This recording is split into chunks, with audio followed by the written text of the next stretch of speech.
Hello everyone, मेरा नाम है अमित और स्वागत है आपका हमारे चैनल कौटिल्य कॉमर्स में। आज हम लोग एक बहुत ही सिंपल सा चैप्टर कंसाइनमेंट अकाउंट स्टार्ट करेंगे। काफी बच्चों का इस चैप्टर में डाउट है और उन्होंने काफी कमेंट किया है कि सर कंसाइनमेंट अकाउंट बता दो। चलिए शुरू करते हैं कंसाइनमेंट अकाउंट। आज का क्लास क्या रहेगा, कॉन्सेप्ट बिल्ड करने का, कि कंसाइनमेंट अकाउंट पे कॉन्सेप्ट को अच्छा से समझ ले ताकि बनाने में कोई दिक्कत ना हो। क्या है कंसाइनमेंट अकाउंट? हम बोल रहे बाबू, कंसाइनमेंट का मतलब होता है जब एक पर्सन ट्रांसफर करता है गुड्स किसी दूसरे पर्सन को सेल करने के लिए on behalf of the first person, उसको बोलते हैं कंसाइनमेंट। मतलब सर हम बोल रहे हैं हम एक पर्सन है जो कहां रहता है, हम बोल रहे हैं हम रहते हैं सर पटना में। तो अगर हम अकेले पटना में सामान बेचेंगे तो हो सकता है कि मेरा सामान पटना में जितना बिक रहा हो, अगर हम बाहर बेचे जाकर के तो मेरा सेल और बढ़ जाए। लेकिन हम बाहर जाके बेच नहीं सकते हैं क्योंकि एक आदमी कितना जगह देख लेगा। तो हम क्या करते हैं, कलकत्ता के एक आदमी जो कोलकाता में रहता है उससे कांटेक्ट करते हैं और उसको बोलते हैं कि तुम मेरा सामान कोलकाता में भी बेचो, बदले में हम उसको क्या देंगे, कमीशन। तो इसका मतलब यह हुआ कि जो कलकत्ता में आदमी बैठा रहेगा जो मेरे बदले मेरा सामान वहां बेच रहा होगा, वो क्या होगा, एजेंट। वो कोई पैसा नहीं लगाएगा मेरे बिजनेस के अंदर, वो क्या कर रहा है, सिर्फ मेरे बिहाफ में मेरे सामान को वो कोलकाता में बेच रहा है और बदले में हम उसको क्या दे रहे हैं, कमीशन। इसको बोलते हैं कंसाइनमेंट। कि सर कंसाइनमेंट बड़ा सिंपल है। कंसाइनमेंट मतलब क्या है, transaction of sending goods by one person to another who is to sell those goods on behalf of the first person. समझ में आ रहा है बात? कि सर कंसाइनमेंट तो काफी सिंपल चीज है कि सर कोई एक आदमी सामान किसी दूसरे आदमी को भेज रहा है, बेच नहीं रहा है, उसको बस भेज रहा है कि तुम मेरे बिहाफ में इस सामान को बेचो और बदले में क्या ले लो, कमीशन। क्या ऐसा होता है? हम बोले हाँ। सबसे बेस्ट एग्जांपल आपको हम दिखा देते हैं कि सर कमीशन बेसिस में सबसे बड़ा पूरा देश में चलता है वो है LIC। क्या LIC में जो एजेंट्स होते हैं वो आके आपको LIC बेचते हैं कि नहीं? हम बोले हाँ। क्या वो एजेंट इंप्लॉइज है? हम बोले बिल्कुल नहीं, वो कमीशन पे काम करते हैं।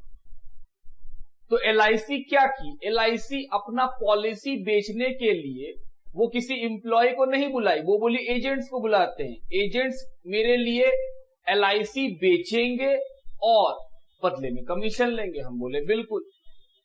हालांकि वो कंसाइनमेंट नहीं है क्योंकि कंसाइनमेंट्स में गुड्स बेचे जाते हैं, ये तो सर्विसेज देता है मेरे लिए। फिर भी हम आपको बेस्ट बात बताएं कि हाँ सर, जो हम लोग को दिख रहा होता है, हम और आप डेली लाइफ में देखते हैं कि हाँ LIC जो एजेंट्स होते हैं वो LIC के बिहाफ में आपको क्या बेच रहे होते हैं, लाइफ इंश्योरेंस, गुड्स इंश्योरेंस, वो बेच रहे होते हैं और आप खरीदते हैं, बदले में LIC उनको क्या देती है, कमीशन।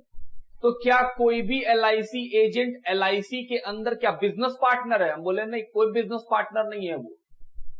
कल को अगर LIC का एजेंट को कुछ हो भी जाए तो क्या उससे LIC को फर्क पड़ता है? हम बोले नहीं, life insurance corporation of India कोई फर्क नहीं पड़ता है। अब मेरा बात सुनिएगा ध्यान से।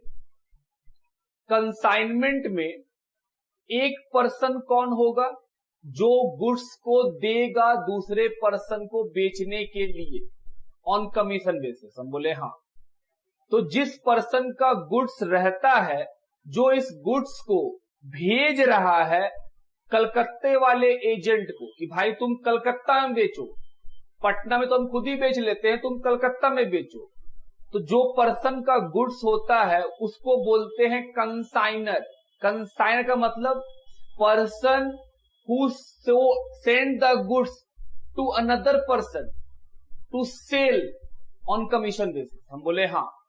कंसाइनर का मतलब होता है सर वो इंसान जो गुड्स को भेजता है दूसरे पर्सन के पास, एजेंट के पास, किस लिए, सामान को बेचने के लिए, उसको बोलते हैं कंसाइनर। तो सर एक इंसान कंसाइनमेंट अकाउंटिंग में कंसाइनर होगा। हम बोले हाँ। और जिसको गुड्स भेजा जाता है, जो गुड्स को रिसीव करता है बेचने के लिए कि हाँ भाई हम बेचेंगे, उसको बोलते हैं कंसाइनी। बात समझ में आता है कि सर कंसाइनमेंट अकाउंट क्या है? उसमें दो तरह के लोग होते होंगे, एक कंसाइनर। कंसाइनर कौन? सर जो अपना सामान किसी दूसरे पर्सन को देता है बेचने के लिए, उसको बोलते हैं कंसाइनर। हम बोले हाँ। कंसाइनी मतलब सर वो इंसान जो गुड्स को रिसीव करता है ओनर से और बेचता है, हम बोले बिल्कुल, उसको बोलते हैं कंसाइनी। बात समझ में आता है मेरा? तो दो तरह के लोग हो गए सर, एक होता है कंसाइनर, एक होता है कंसाइनी। हम बोले हाँ। तो वही लिखे, कंसाइन का मतलब क्या? The person who send the goods is known as consignor. जो आदमी गुड्स को भेजता है उसको बोलते हैं कंसाइनर।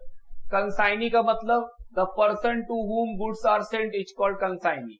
और जिसको गुड्स भेजा जाता है उसको क्या बोलते हैं? कंसाइनी। इन दोनों के बीच में क्या रिलेशन है? क्या ये सेलर है और ये बायर है? हम बोले ना ना ना, ये खरीद नहीं रहा है। कंसाइनी खरीदता नहीं है, कंसाइनी सिर्फ सामान ले लेता है। इसका मतलब ये हुआ कि सर अगर यहां पे हम कंसाइनी है और इधर कंसाइनर है, तो कंसाइनर जो है गुड्स का ओनर कंसाइनर ही रहेगा कि हाँ भाई हम ही गुड्स का ओनर है। हम बस क्या करते हैं, हम गुड्स कंसाइनी को सौंप देते हैं। हम बोलते हैं लो ओनर हम ही है, तुम बस बेचो, तुम बेचो और कमीशन ले लो।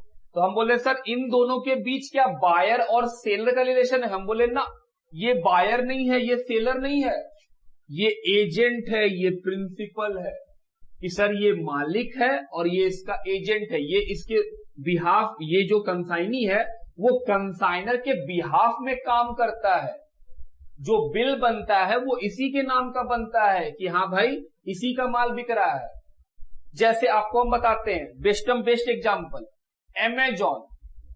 आप एक बात बताओ बेटे, क्या अमेजॉन जो सामान आप उसको ऑर्डर करते हैं वो अमेजॉन बनाता है? ना, वो एजेंट है सिर्फ। ये सबसे बेस्ट एग्जांपल है कंसाइनमेंट का कि सर अमेजॉन कुछ नहीं बेचता है।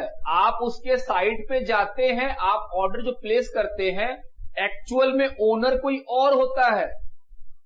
वो ओनर से सामान लेता है और आपको देता है। तो क्या अमेजॉन एक तरह का एजेंट वाला काम करता है? हम बोले हाँ। आप कभी देखिएगा भी, जो आपको बिल आता है अमेजॉन का, आप पाएंगे कि सर उसमें जो असली ओनर है, जो सामान बेचता है, उसका नाम पता सब लिखा रहता है और वो लिखा रहता है कि हाँ वही है सेलर।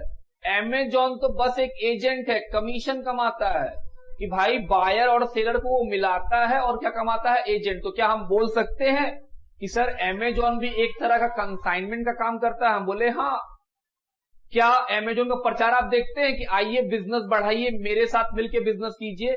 तो अमेजॉन आपको बोलता है कि हम आपके बिहाफ में ऑर्डर लाएंगे और आप हमको बदले में कमीशन दीजिएगा। हम बोले हाँ। तो हम बोल रहे हैं क्या अमेजॉन और जो सेलर है उन दोनों के बीच बायर सेलर रिलेशन है? हम बोले नहीं, बायर सेलर रिलेशन नहीं है, प्रिंसिपल एजेंट।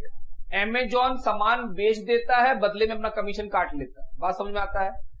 तो कंसाइनर और कंसाइनी का रिलेशन कैसा है? सर एक प्रिंसिपल और एजेंट का रिलेशन। बोले बिल्कुल। अब सवाल उठता है कि सर कंसाइनी को क्या बेनिफिट?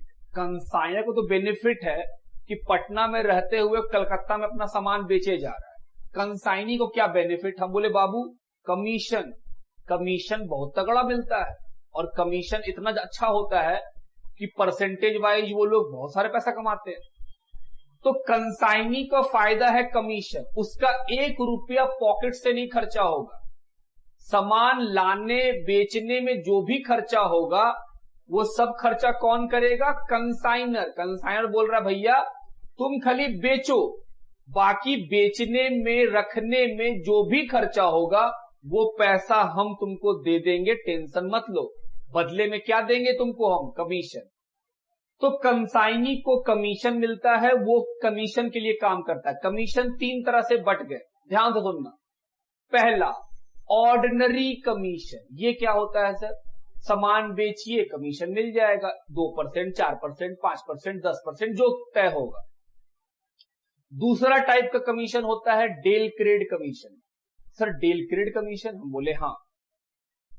कंसाइनर कंसाइनी को बोला सामान बेचो, कंसाइनी सामान बेच देता है। अब कंसाइनी सामान बेचता है तो उसका क्या बनता है, कमीशन। तो कंसाइनी क्या चाहेगा, मैक्सिमम सामान बिके। तो ये क्या करता है, उधार में भी सामान बेचना शुरू करता है। कैश में बिकता है, नहीं तो बोलता है उधार ले लो। क्यों वो उधार बेचना चाहता है, ताकि सेल दिखा दे कि सेल तो कर दिए हो। क्या उधार बेचने से पैसा फंस सकता है, हम बोले बिल्कुल। उधार में तो हमेशा रिस्क है कि सर अगर उधार में बेचिएगा तो हमेशा एक पॉसिबिलिटी है बैड डेट होने का, पैसा डूबने का, हम बोले हाँ। तो कंसाइनर कंसाइनी से बोलता है कि भाई तुम सामान अगर बेचता है तो रिकवरी करने का भी गारंटी तुम ले लो, बदले में हम तुमको और 2% कमीशन देंगे। तो ये कमीशन के लालच में क्या बोलता है, ठीक है कि हम तुम्हारा रिकवरी भी करा देंगे, और अगर कुछ डूबता है तो तुम टेंशन मत लेना, वो हम संभालेंगे। तो हम बोल रहे हैं सर डेल क्रेड कमीशन तब दिया जाता है जब कंसाइनर बैड डेट बियर नहीं करना चाहता है। कंसाइनर नहीं चाहता है कि बैड डेट का झमेला मेरे ऊपर आए। उस बैड डेट से बचने के लिए, क्योंकि पटना में कंसाइनर है, अगर कलकत्ता में किसी को कंसाइनी उधार में सामान बेचा है और कंसाइनी उससे रिकवर नहीं कर पाता है या वो नहीं करना चाहता है, वो एक दो बार जाके बोलता है फिर वो नहीं देता है, तो कंसाइनी बोलता है भाई वो दे ही नहीं रहा पैसा, हम क्या करें। तो क्या कंसाइनर का साइड सोचो, वो पटना से कलकत्ता जाएगा रिकवरी करने हमेशा, हर हफ्ता पॉसिबल है उसके लिए काम करना, हम बोले नहीं। तो वो क्या करता है, वो कंसाइनी को 2% का लालच देता है कि भाई हम तुमको और 2% देंगे, तुम उससे रिकवरी भी करा लेना, बैड डेट तुमको संभालना होगा, हम नहीं लेंगे उस चीज को। कंसाइनी बोलता है ठीक है। अब कंसाइनी जब उसको हम लालच देते हैं 2% डेल क्रेड कमीशन का, तो वो सावधान हो जाता है और सोच के सामान बेचता है उधार में, क्योंकि वो जानता है कि अगर उधार में बेचे और पैसा फंस जाए, बैड डेट हो जाए, तो वो पैसा इसको अपने पॉकेट से देना पड़ेगा। कंसाइनर उसको लॉस नहीं मानेगा, कंसाइनर अपना पूरा पैसा लेगा सेल का। बात समझते हैं। तो इसका मतलब हुआ sir del credere commission bad debt से बचने के लिए कंसाइनर कंसाइनी को देता है, हम बोले हाँ। तो अगर सर नहीं देगा तो, अगर नहीं देगा तो बैड डेट का लॉस कंसाइनर का, और अगर डेल क्रेड कमीशन देगा तो सर बैड डेट का लॉस कंसाइनी का। बात समझ में आ रहा है, हम बोले हाँ। तो दो तरह का कमीशन हो गया, ऑर्डिनरी कमीशन जो जनरली मिलता है वो, दूसरा डेल क्रेड कमीशन जो सर हम लोग देते हैं ताकि हम लोग को प्रोटेक्शन मिले। हम लोग मतलब कौन, कंसाइनर। कंसाइनर कंसाइनी को देता है ताकि उसको बैड डेट का लॉस ना उठाना पड़े। इसी बीच में एक बात और सीख लिए कि सर अगर डेल क्रेड कमीशन नहीं देगा तो बैड डेट का लॉस कंसाइनर का, और अगर कंसाइनर डेल क्रेड कमीशन देगा कंसाइनी को तो बैड डेट अगर होगा तो वो लॉस कंसाइनर का नहीं, कंसाइनी का। बात समझते हैं। तीसरा कमीशन ओवर राइडिंग कमीशन। ये क्या होता है, ओवर राइडिंग कमीशन का मतलब होता है बाबू, मान लो जैसे कंसाइनर कंसाइनी को एक सामान दिया, बोला 120 रुपए में बेचना है, ठीक। अगर वो 120 तक बेचेगा तो कंसाइनर बोला हम तुमको 5% कमीशन देंगे, ठीक बात। लेकिन फिर कंसाइनर कंसाइनी को बोला अगर तुम इसको 120 से ऊपर बेचेगा तो जितना ऊपर बेचेगा उस पे तुमको हम 30% कमीशन देंगे। 120 तक कितना देंगे, 5%, वो तो फिक्स है। 120 से कम में तुम बेच नहीं सकता क्योंकि हम बेचने देंगे नहीं, हमको लॉस हो जाएगा। तो 120 के ऊपर बेचो।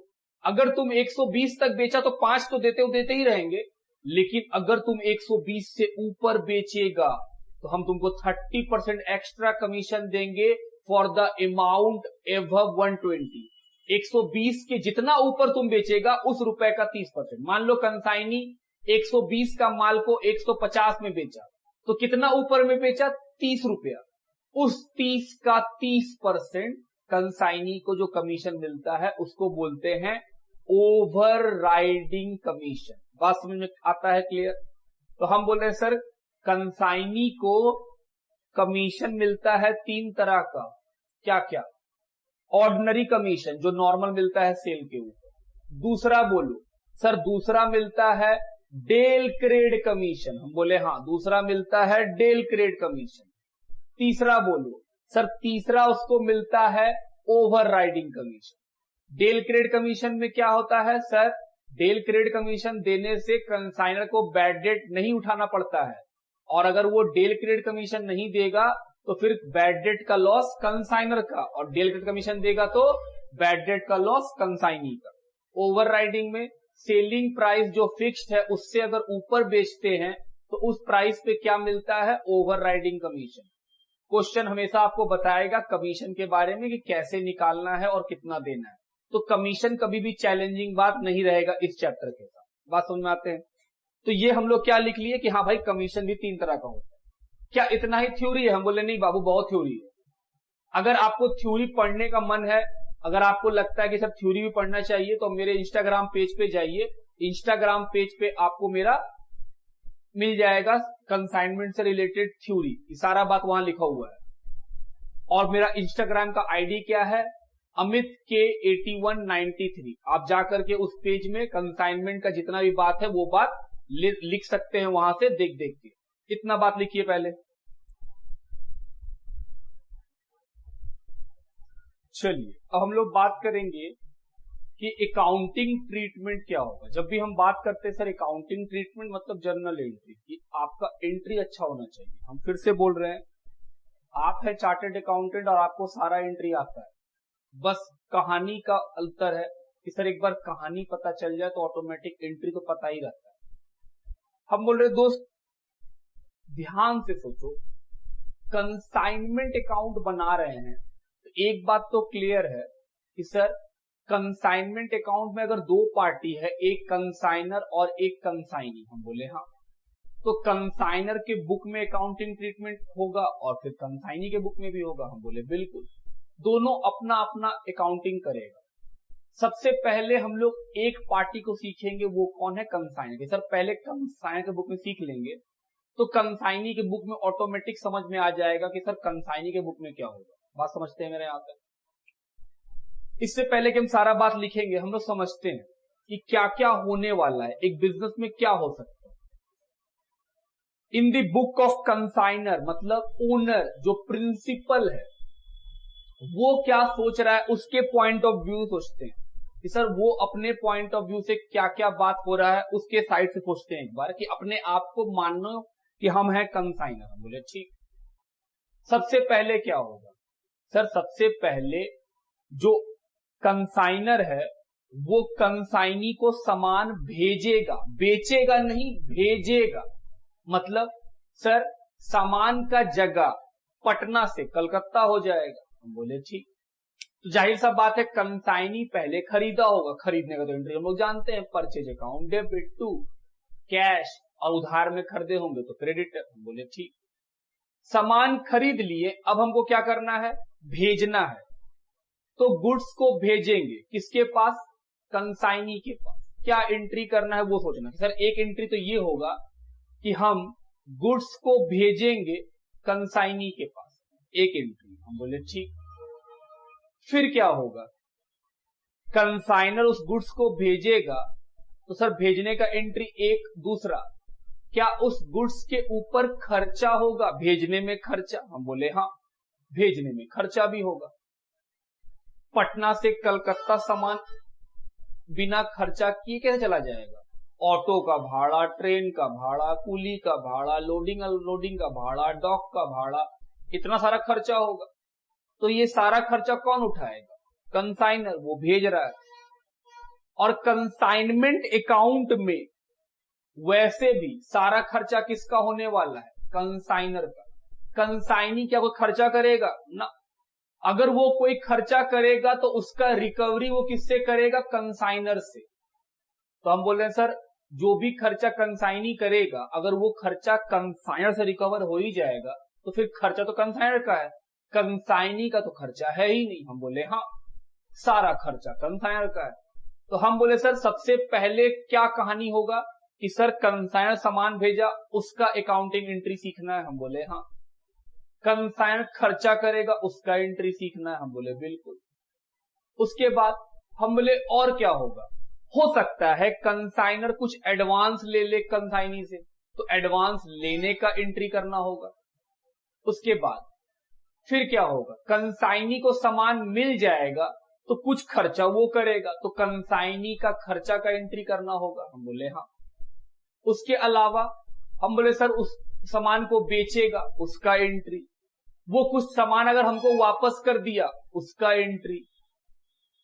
और क्या हो सकता है, हम बोले कमीशन उसको देंगे, उसका एंट्री। एक नॉर्मल बात सोचो ना, क्या क्या बिजनेस में होगा, दो लोगों के बिजनेस में बात चल रहा है तो यही सब ना होगा कि सर सामान दीजिएगा, भेजने में खर्चा होगा, वो सामान रिसीव करेगा, फिर अपने गोदाउन में ले जाएगा, वहां खर्चा होगा। वो खर्चा भी कौन बियर करेगा, कंसाइनर।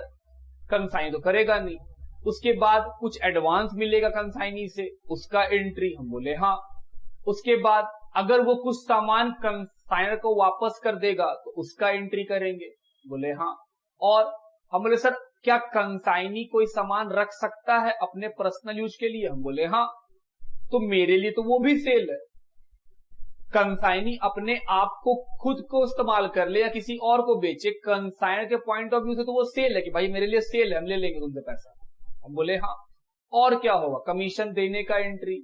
कुछ बैड डेट हो गया तो उसका अलग ट्रीटमेंट है कि सर बैड डेट में डेलीकेट कमीशन है या डेलीकेट कमीशन नहीं है, इस पे बात होगा। इसके अलावा सर कुछ एबनॉर्मल लॉस हो सकता है। हम बोले हाँ। कुछ नॉर्मल लॉस भी हो सकता है। हम बोले बिल्कुल। और लास्टली क्या हो सकता है कि सर कुछ सामान अनसोल्ड रह सकता है, कुछ सामान नहीं बिका, तो जो नहीं बिकेगा उसका एंट्री, जिसको हम लोग क्लोजिंग स्टॉक बोलते हैं, कि सर इन सब बातों को करना होगा। तो हम बोल रहे हैं सिंपल सा ही चीज है, ऐसा कुछ है नहीं जो हमको या आपको नहीं आता है। हम तो मानते हैं कि आप है चार्टेड अकाउंटेंट, आपको भली भांति सारा एंट्री आता है। हम बस नाम बदल के बोलेंगे तो आपको लगेगा नया बात कर रहे हैं। क्या हम लोगों को परचेज सेल का एंट्री नहीं आता, हम आपको परचेज सेल का एंट्री सिखाएंगे भला। क्या आपको खर्चों का एंट्री नहीं आता कि सर खर्चा का एंट्री क्या करते हैं। हम बोले बिल्कुल, आपको भली भांति आता है। दो हम बस आपको वो चीज याद दिला रहे हैं कि आप अपना इस चैप्टर पे कॉन्फिडेंस लूज नहीं कीजिएगा। समझ रहे हैं। चलिए शुरू करें। Accounting treatment.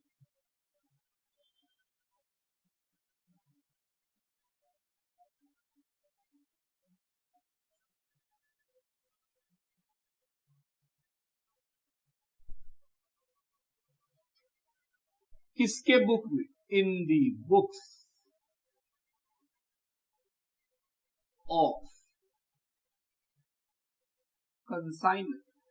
हम लोग पहले किसके बुक में सीखेंगे, कंसाइनर की। सर पहले आप कंसाइनर सिखाओ, और हम आपको गारंटी देते हैं दोस्त, एक बार हम आपको ये सिखा देंगे तो कोई डाउट नहीं है, कंसाइनर तो इससे बहुत इजी है। क्या सर ये हार्ड है ना, ये भी इजी है। जर्नल एंट्री स्ट्रांग रहेगा तो सब इजी है।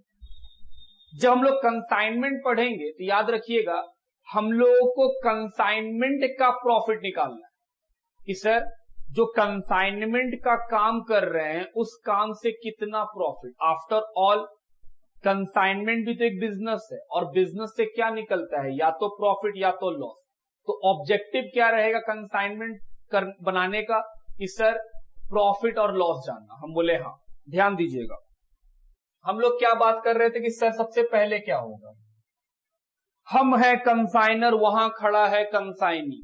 कहां है वो, कलकत्ता में। हम कहां बैठे हैं, पटना में। हम कंसाइनी को सामान भेज रहे हैं फॉर गुड्स एंड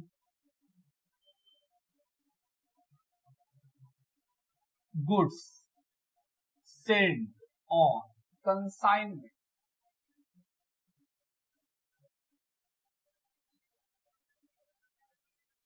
कंसाइनमेंट में सामान भेजे, क्या एंट्री हम किए होंगे, सुनिएगा ध्यान से।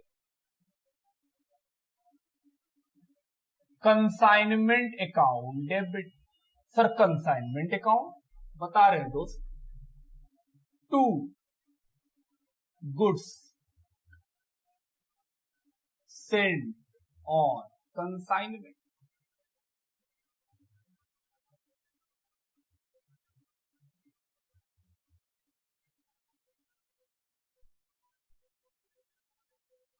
At cost.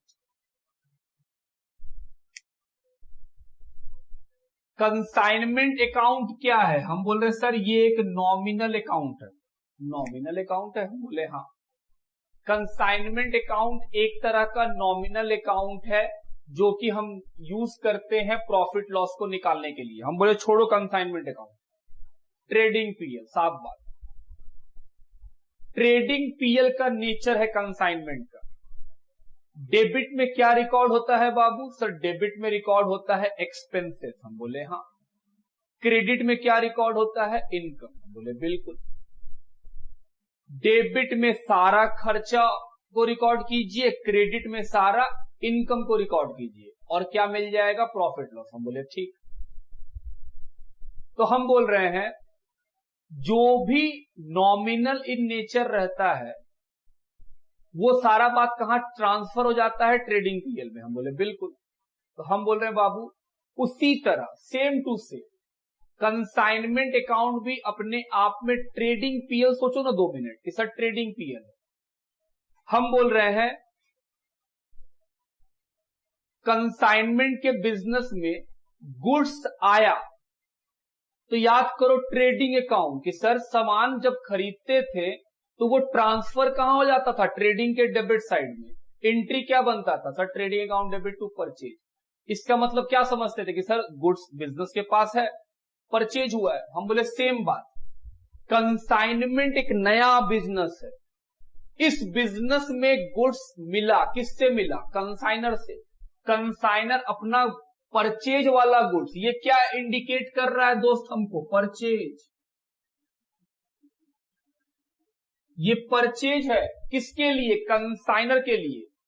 तो सर परचेज तो ट्रेडिंग पीएल में जाएगा। हम बोले हाँ। ट्रेडिंग पीएल, समझाना बात को।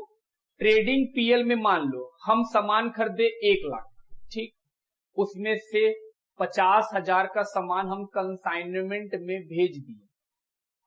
तो कंसाइनमेंट में भेज दिए मतलब कंसाइनी को बोले तुम बेचो। 50,000 का सामान उसको भेज दिए हैं, तो इसका मतलब है 50,000 का सामान तो मेरे पास होगा। हम बोले हाँ।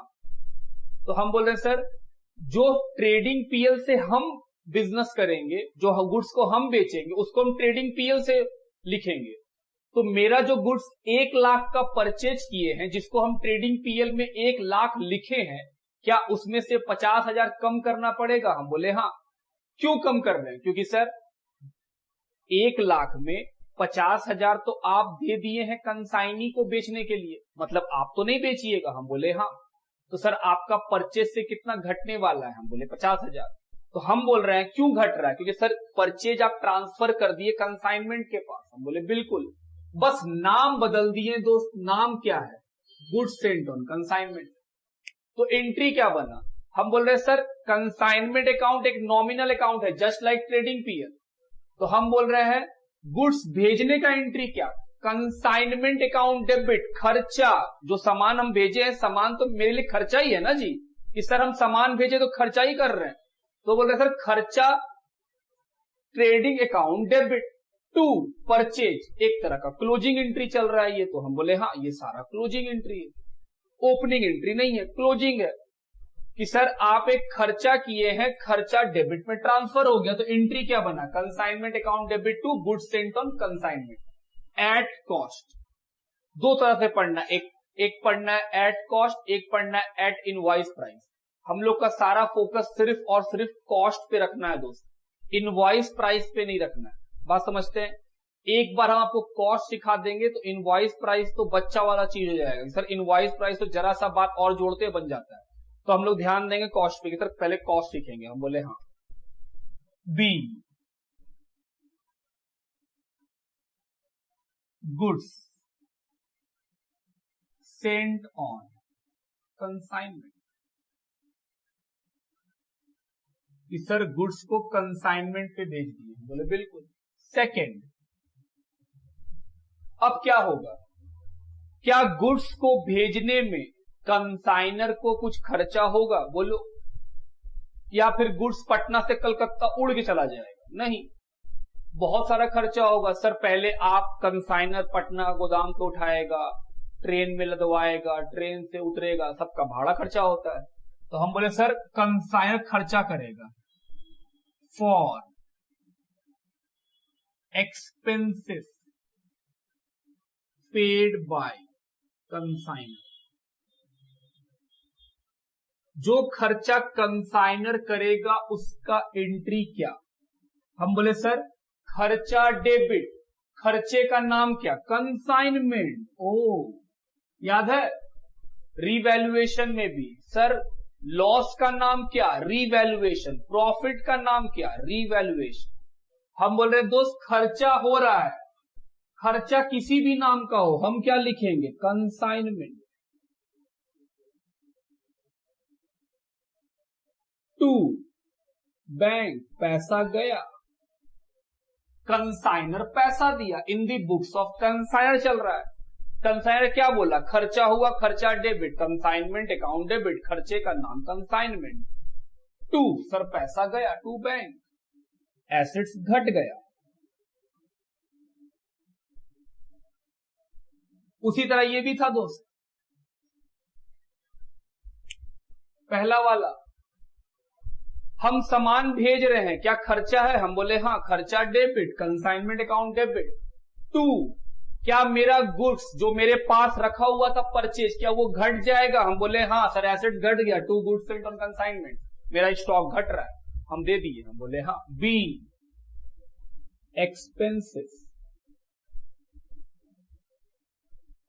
Paid by consignor. कोई दिक्कत नहीं सर। तीसरा बोलो, थर्ड नंबर, अब क्या होगा सर?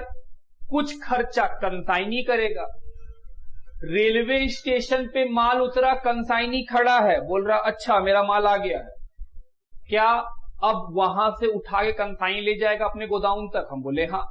अब एक बात बताओ, जो खर्चा कंसाइनी करेगा क्या वो खर्चा कंसाइनी का है या वो खर्चा का भी पैसा बाद में कंसाइनर को लौटाना पड़ेगा? हम बोले सर कंसाइनी कोई खर्चा करता ही नहीं है, सारा का सारा खर्चा कौन करेगा? कंसाइनर। कंसाइनी बस अभी के लिए पेमेंट करेगा, बाद में वो रिकवर करेगा। तो जो खर्चा कंसाइनी कर रहा है एक्चुअली में उसका वो खर्चा ही नहीं माना जाएगा। खर्चा किसका? मेरा। तो हम बोले सर खर्चा कर रहे हैं for expenses paid bye consignee. क्या एंट्री? खर्चा डेबिट।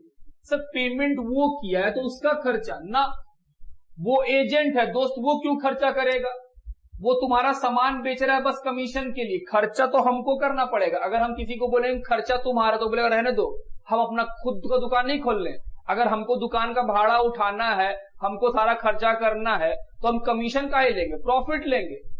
लेकिन कंसाइनी प्रॉफिट थोड़ी मांगता है, वो तो बोलता है बस थोड़ा सा कमीशन। तो जो आदमी कमीशन लेगा वो खर्चा उठाएगा ना।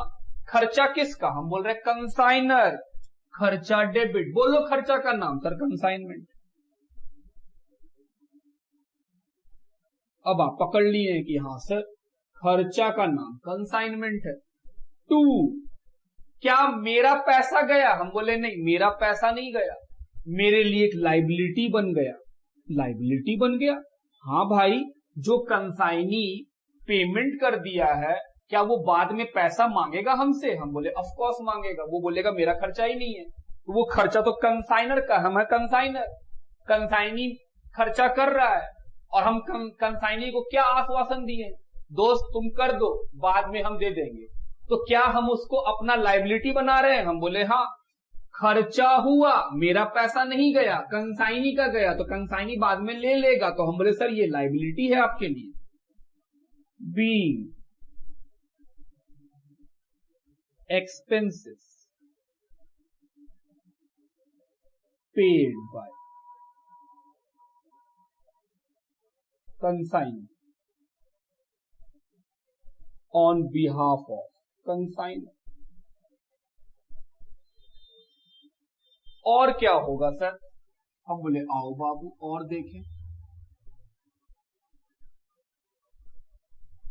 कंसाइनर कंसाइनी को इतना सारा रुपया का सामान भेज देगा तो बदले में वो क्या बोलता है कि कुछ एडवांस दे दो। सर कंसाइनी तो एजेंट, वो एडवांस क्यों देगा? क्योंकि कल को सामान बेच करके वो पैसा काटवा लेगा। सुनो बात, हम कंसाइनर को 1 लाख का माल भेजें, भरोसे पे भेजें, कल को वो 1 लाख का माल बेचेगा और 1,20,000 कमा लेगा और हमको कितना लौटा देगा? 1,20,000, हम उसको कमीशन दे देंगे। तो कल को तो 1,20,000 भेजेगा ना वापस हमको सामान बेच करके। तो कंसाइनर बोलता है एक काम करो, थोड़ा सा 40,000 का एडवांस दे दो हमको, ताकि हम भी सुरक्षित महसूस करें कि भाई 1 लाख का माल दे रहे हैं किसी को भरोसे, तो थोड़ा सा एडवांस ले लेते हैं। तो हम बोल रहे हैं क्या एडवांस मिल सकता है? हम बोले हाँ। तो लिखो advance, for advance receive from consignee, consignee से हमको एडवांस मिला।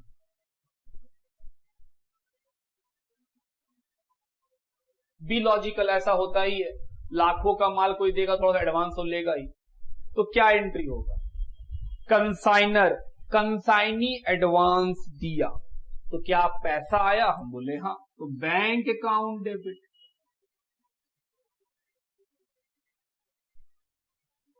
क्या पैसा मिलना खर्चा है? हम बोले नहीं। कभी कभी पैसा ना देकर के वो बिल दे देगा कि भाई तुम बिल का गारंटी ले लो, तो हम बोले सर बिल भी एसेट्स है, डेबिट। कौन दिया? हम बोले consignee.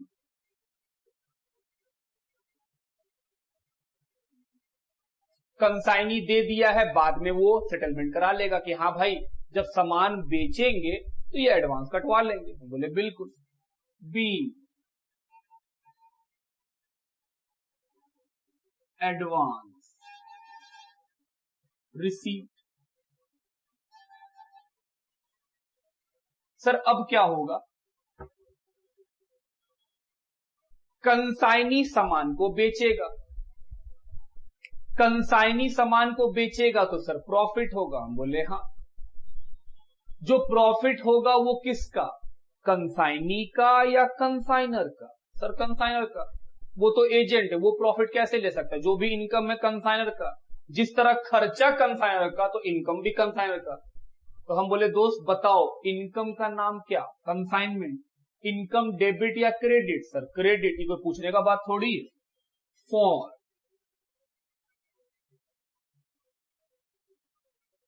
Cell of goods by consignee.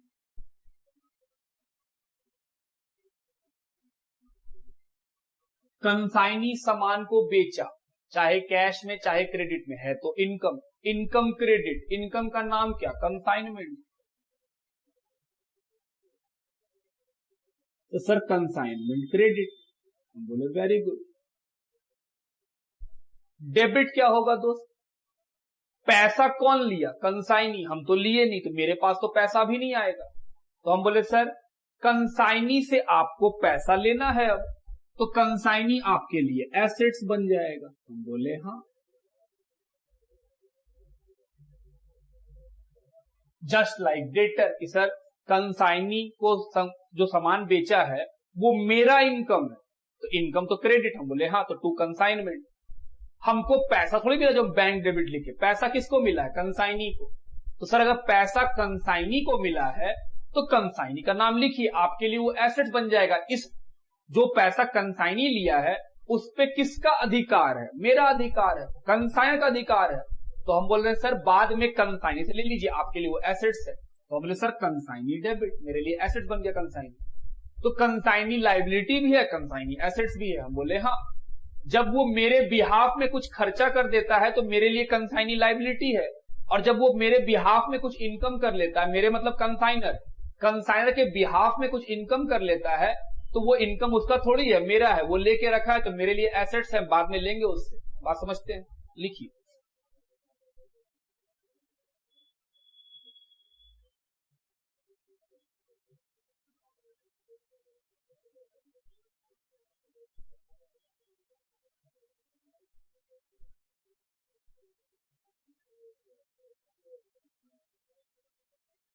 being goods sold by consignee on behalf of consignor।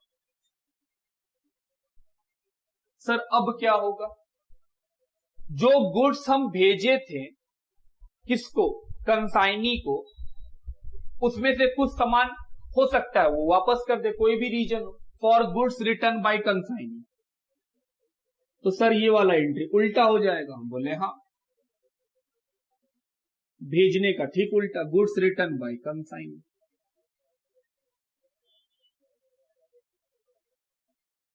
क्या करेंगे? हम बोले सर इसका उल्टा करिए, आपका गुड्स वापस आ जाएगा। तो सर गुड्स वापस आया तो आपका एसेट बढ़ जाएगा, goods sent on consignment debit, और आपका खर्चा कम हो गया तो क्रेडिट कर दीजिए कंसाइनमेंट को। B, goods return by consignee.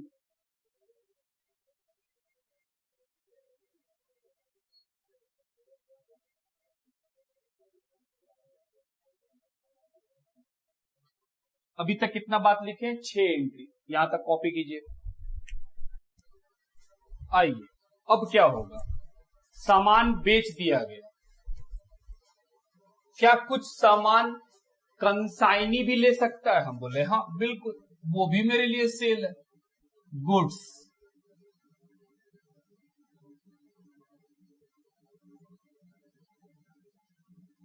Taken over by consignee. क्या फर्क पड़ता है कंसाइनी खुद ले ले या किसी और को बेच दे, मेरे लिए तो वो सेल है। हम कौन है? कंसाइनर। हम बोले भाई तुम लिया है कोई फर्क नहीं, मेरे लिए तो इनकम, तो इनकम क्रेडिट। और इसका पैसा किससे लेना है? हम बोले कंसाइनी से।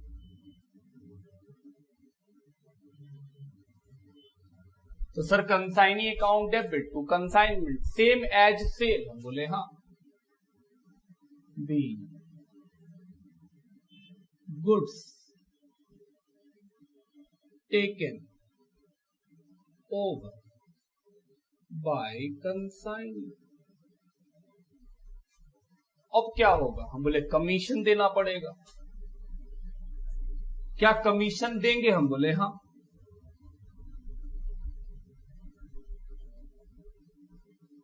For commission to consignee. Consignee को कमीशन देंगे, क्या खर्चा है? हम बोले हाँ। तो सर खर्चा डेबिट, खर्चे का नाम बोलो सर, कंसाइनमेंट। टू कंसाइनी, देंगे, दिए थोड़ी है, सेटलमेंट होगा। Sorry, to consignee, consignment account debit to consignee. Being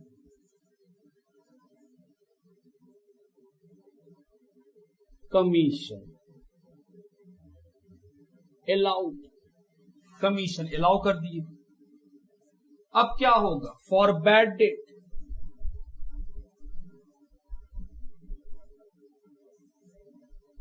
इसमें पहला इफ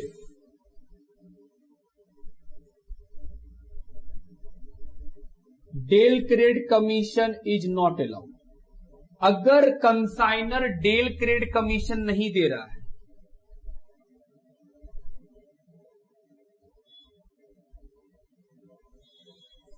तो हम लोग क्या सीखे थे? If del credere commission is not allowed, तब तो सर जो लॉस होगा बैड डेट होने से वो कंसाइनर का लॉस है। हम बोले हाँ। Loss debit to consignee.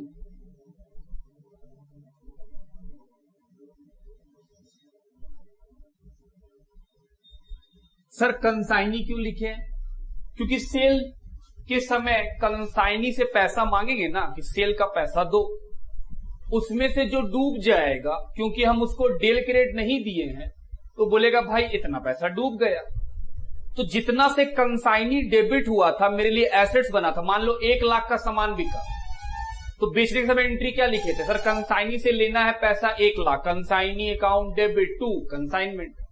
अब उसमें से 2000 डूब गया, तो कंसाइनी आपको 98 ही देने वाला है, तो क्या जो 1,00,000 का कंसाइनी डेबिट किए थे उसमें से 2,000 का कंसाइनी खत्म करना पड़ेगा? हम बोले कर लो, consignment account debit to consignee, ये जस्ट लाइक बैड डेट हुआ। हम बोले सर डेटर से बैड डेट हो गया पैसा? हम बोले हाँ। B bad debt recorded. B अगर हम डेल क्रेडिट देते होंगे तो if del credit commission is allowed, no entry for bad debt।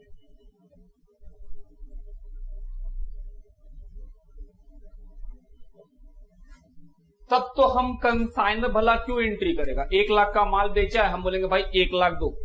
जो बैड डेट हुआ है उसके लिए कंसाइनर रिस्पॉन्सिबल नहीं है। क्यों? क्योंकि वो क्या दे रहा है? Del credit. डेल क्रेडिट देते ही किस लिए? ताकि हम बैड डेट से बच सके। तो सर कंसाइनर तो कोई एंट्री नहीं करेगा।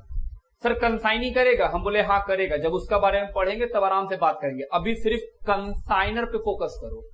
यहां तक का बात समझ में आता है कि हाँ सर बैड डेट भी क्लियर हो गया कि आप ये वाला एंट्री क्यों कर रहे थे? हम बोले हाँ। अब क्या होगा? हम बोले बाबू अब क्या होगा? एबनॉर्मल लॉस हो सकता है।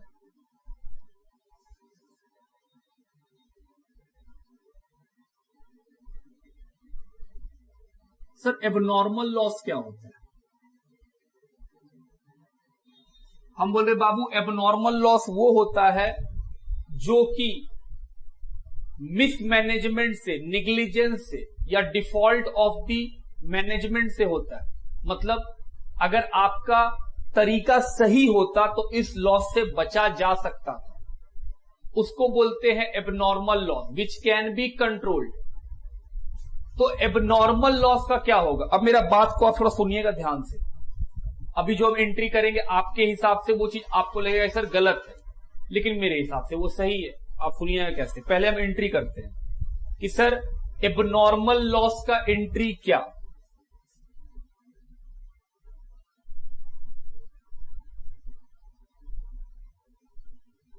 Abnormal loss account debit,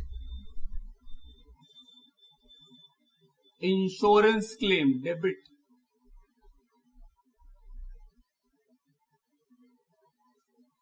to consignment,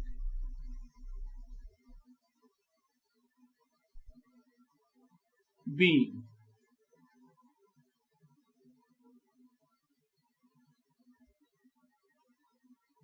abnormal loss recorded at cost। Sir आप कंसाइनमेंट को क्रेडिट किए, एबनॉर्मल लॉस इनकम थोड़ी है। आप समझ रहे हैं बात कि आपके मन में हम क्या डाल रहे हैं?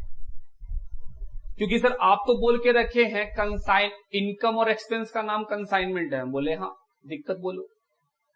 सर एबनॉर्मल लॉस हुआ है तो क्या ये कंसाइनमेंट में इनकम है जो आप क्रेडिट किए? हम बोले नहीं, इनकम तो नहीं है। तो फिर आप क्रेडिट क्यों किए? हम जवाब देते हैं आपको। हम बोल रहे हैं कंसाइनमेंट अकाउंट बनाते क्यों है? कंसाइनमेंट का प्रॉफिट लॉस जानने के लिए कि भाई कंसाइनमेंट करके क्या प्रॉफिट लॉस है। एबनॉर्मल लॉस कंसाइनमेंट का लॉस नहीं है, इसलिए लॉस थोड़ी हुआ है क्योंकि कंसाइनमेंट में बिजनेस कर रहे हैं इसलिए लॉस हो गया। ये लॉस पीएल का लॉस है, कंसाइनमेंट का लॉस नहीं है। बात समझिए।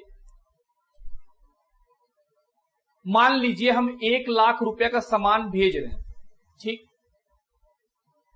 किसी कारण से 20,000 का सामान एबनॉर्मली बर्बाद हो गया, तो असलियत में कंसाइनमेंट में जो बिजनेस होगा वो 80,000 का होगा।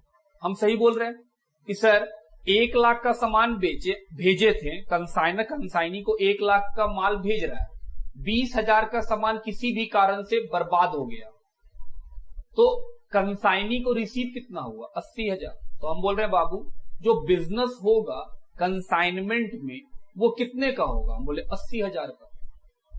क्या हम कंसाइनमेंट का बिजनेस में अगर एबनॉर्मल लॉस को भी इंक्लूड कर लेंगे तो आपको नहीं लगता कि सर कंसाइनमेंट का बिजनेस में जो प्रॉफिट निकलेगा वो बायस निकलेगा, उसमें एबनॉर्मल लॉस इंक्लूड कर दिए आप।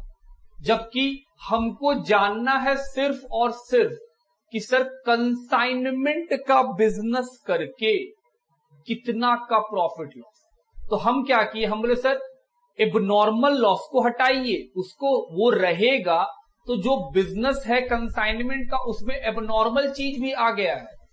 नॉर्मली क्या बिजनेस होता है कंसाइनमेंट में वो कंसिडर कीजिए। हम बोलना चाहते हैं कंसाइनमेंट अकाउंट बनाया जाएगा, कंसाइनमेंट का जो प्रॉफिट लॉस हमको निकालना है कि सर किसी कंसाइनमेंट को करके क्या प्रॉफिट लॉस होगा, वो ये मान के बनाया जाए कि सर कोई एबनॉर्मल लॉस अगर नहीं होता तो किस तरह से बिजनेस होता।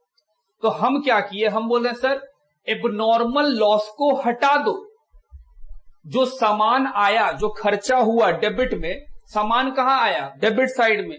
हम बोले सर 20,000 का सामान जल के बर्बाद हो गया, तो हम बोले सर इस 20 को एलिमिनेट करो, ये खर्चा नहीं हो सकता है कंसाइनमेंट का, ये खर्चा आप दिखाना कहां पे, पीएल में। आप पीएल में दिखाओ कि खर्चा है, वहां पे दिखाना, बात खत्म। तो हम क्या किए, कंसाइनमेंट को एबनॉर्मल लॉस फ्री करने के लिए कि हम बोले सर 1 लाख का सामान में 20,000 का सामान हटा दो, तब आपका बिजनेस जो होगा कंसाइनमेंट में जो बिजनेस कर रहे हैं वो नॉर्मल दिखाई देगा कि हां कंसाइनमेंट करके फायदा हुआ है कि नुकसान। सपोज करो 1 लाख का माल भेजे और 1 लाख माल जल गया, तो क्या आप ये बोलिएगा कंसाइनमेंट बिजनेस करके लॉस है, कंसाइनमेंट बिजनेस बुरा है? गिव ए थॉट दोस्त। हम ये उम्मीद करते हैं कि आप चार्टेड अकाउंटेंट है, हम किसी बिजनेस को देख रहे हैं कि वो अच्छा है या बुरा, क्या हम इस बात पे डिसाइड करेंगे कि आग लगने से बर्बाद हो गया इसलिए कंसाइनमेंट का बिजनेस बुरा है? हम बोले नहीं, आग को हटा दो और तब बात करो कि कंसाइनमेंट का बिजनेस बुरा है या भला है। जैसे 1 लाख का माल भेजे, उसमें से 20 जल गया, तो 80 का तो माल मिला होगा, उस 80 के माल को बेचने से 30 का प्रॉफिट हो गया। तो हम बोल रहे हैं सर अगर हम एबनॉर्मल लॉस को कंसीडर कर लेंगे तो फिर तो प्रॉफिट 10 का होगा। हम बोले बिल्कुल। तो एक बात बताओ, क्या एबनॉर्मल लॉस को लेना आपको लगता नहीं है कि सर ये तो गलत चीज है? इससे तो आप ये बोलना चाहते हैं कंसाइनमेंट का बिजनेस बुरा है। हम बोल रहे कंसाइनमेंट का बिजनेस कैसे बुरा है? एबनॉर्मल जो लॉस है वो आप पीएल में लीजिए, पीएल में क्या होगा सर, पूरे बिजनेस का लॉस आएगा, सारे बिजनेस का प्रॉफिट आएगा इंक्लूडिंग कंसाइनमेंट। तो वहां पे आप डाल दीजिएगा एबनॉर्मल लॉस को और बाकी यहां से एबनॉर्मल लॉस हटा दीजिए। तो ये एबनॉर्मल लॉस हटाने का एंट्री है। लॉस कहां होता है, डेबिट में। तो सर आप लॉस तो डेबिट में रिकॉर्ड ही नहीं किए। हम बोले कैसे नहीं किए? पहला एंट्री याद करो, good Saint on consignment, goods consignment में भेजे। तो जो सामान हम कंसाइनमेंट में भेजे हैं उसी में तो एबनॉर्मल लॉस होगा, तो ऑटोमेटिक एबनॉर्मल लॉस कहां रिकॉर्ड है, डेबिट में। हम उसको एलिमिनेट कर दिए और कहां लिख दिए, क्रेडिट में। Why to eliminate abnormal loss? क्यों एलिमिनेट करना चाहते हैं? ताकि सर कंसाइनमेंट का business normal condition, without abnormal condition आपको दिखाई पड़े कि हां भाई अगर कोई एबनॉर्मल इवेंट नहीं घटता तो मेरा कंसाइनमेंट का बिजनेस किस तरह का प्रॉफिट या लॉस हमको देता, ताकि हम जज कर पाए कि मेरे लिए कंसाइनमेंट बिजनेस प्रॉफिटेबल है या नॉट प्रॉफिटेबल। बात समझ में आता है मेरा? तो हम बोले सर ये एंट्री क्या है, एबनॉर्मल लॉस को हटाने का, एलिमिनेट का। तो ये है abnormal loss elimination.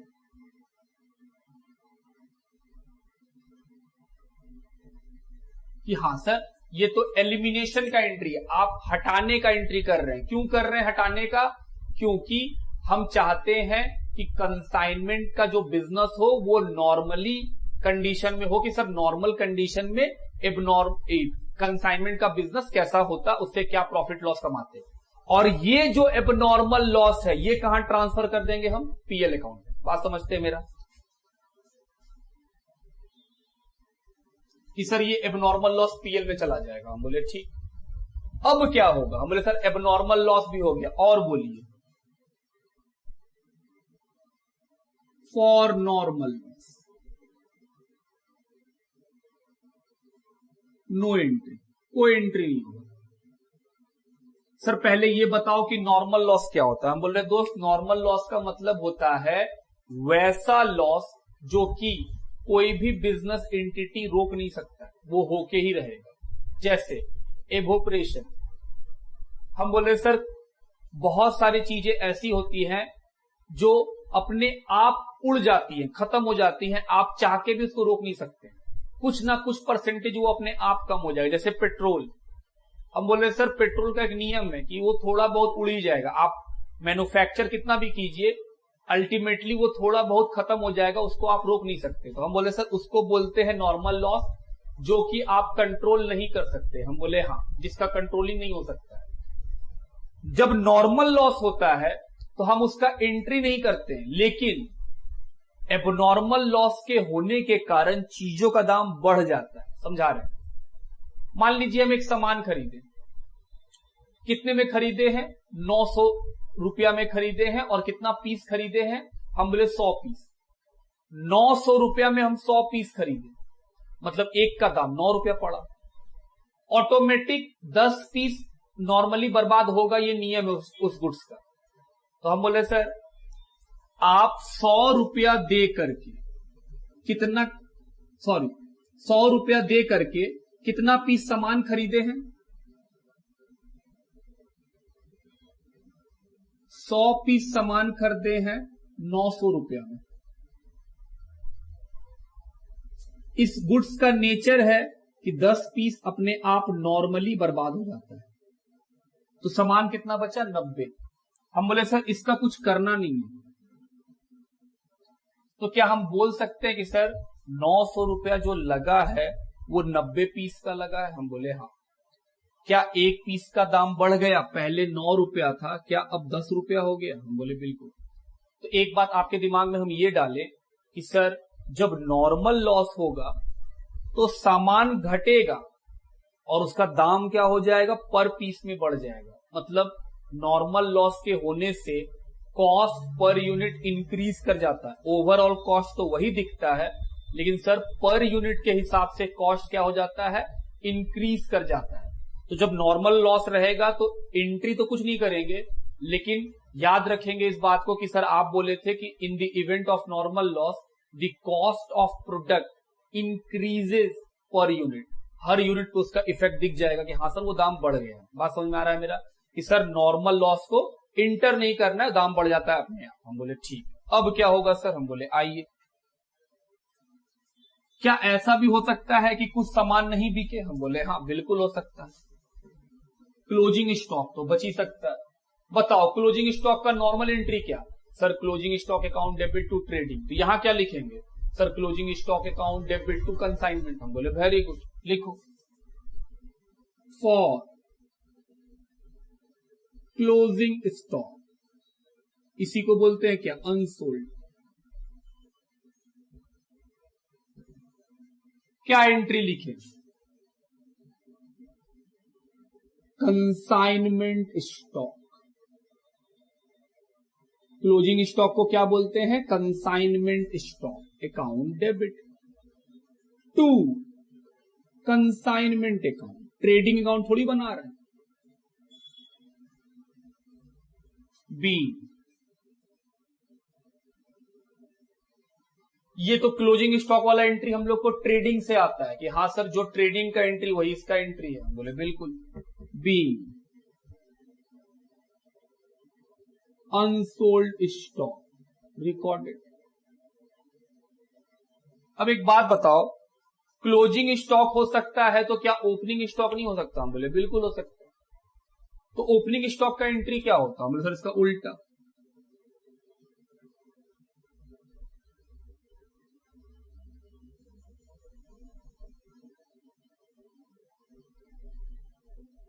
Consignment account debit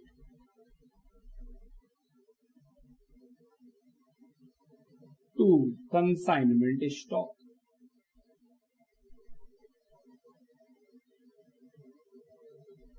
being opening stock recorded. हाँ सर ये तो ट्रेडिंग वाला ही है। वहां भी तो यही एंट्री करते थे हम लोग कि सर ओपनिंग क्लोजिंग का एंट्री तो हम लोग को अच्छा से मालूम है कि सर स्टॉक का एंट्री ये होता है। पहले यहां तक लिखो। चलो अगला एंट्री क्या सर, एंट्री नंबर 14। जब ये सारा खर्चा निकाल लेंगे तो क्या होगा, हम बोले सर जो कंसाइनी सामान बेचा है और जो वो मेरे बिहाफ में खर्चा किया है कंसाइनी से उसका सेटलमेंट कर लेंगे। वो सामान जो बेचा है उसमें वो अपना कमीशन काट लेगा, खर्चा काट लेगा, एडवांस काट लेगा, रिमेनिंग पैसा वो किसको भेजेगा, कंसाइनर को। तो for balance settlement with consignee, कि हाँ सर कंसाइनी के साथ जो आपका बैलेंस है उसका सेटलमेंट करेंगे तो क्या होगा, हम बोले पैसा आएगा bank account debit to consignee B balance due with consignee.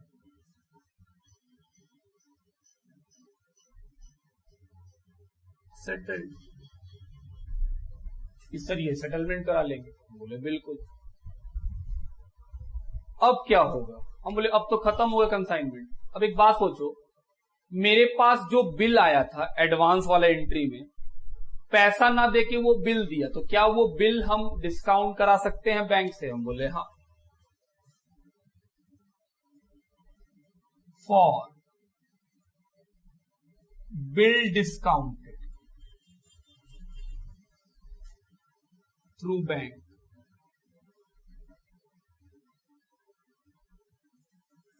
बताइए आप तो पढ़ के आए हो bill of exchange, bill discount कराते हैं क्या एंट्री होता है, बैंक अकाउंट डेबिट, फिर एक खर्चा डिस्काउंटिंग चार्ज, सर खर्चा का नाम कंसाइनमेंट है, बोले हाँ। टू क्या दे देते हैं bill, B bill discounted, sir एक खर्चा बुक कर लेते हैं। अब क्या, हम बोले खत्म हो गया बाबू। कंसाइनमेंट में जो बिजनेस किए हैं अब हम जानना चाहते हैं कि प्रॉफिट लॉस बताइए। खर्चा डेबिट है, इनकम क्रेडिट है, तो सर प्रॉफिट लॉस निकलेगा। हम बोले जो प्रॉफिट लॉस निकलेगा वो पीएल में ट्रांसफर कर देंगे। कंसाइनमेंट से जो प्रॉफिट या जो भी लॉस होगा वो कहां ट्रांसफर हो जाएगा, पीएल में। हम बोले ठीक। अगर कंसाइनमेंट में प्रॉफिट होगा तो हम लेंगे सर प्रॉफिट क्रेडिट होता है, ट्रांसफर कर देंगे कहां, पीएल में, तो सर वो डेबिट हो जाएगा। हम बोले हाँ। For consignment profit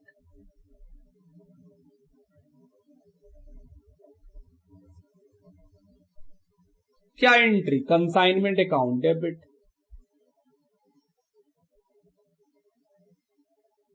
to profit and loss account. Sir consignment profit है तो आप डेबिट लिखें, प्रॉफिट क्रेडिट ही होता है। अब हम इस बिजनेस से निकाल करके प्रॉफिट कहां ट्रांसफर करना चाहते हैं कि सर पीएल में, तो प्रॉफिट क्रेडिट है, ट्रांसफर किए तो कहां आ गया, डेबिट। बी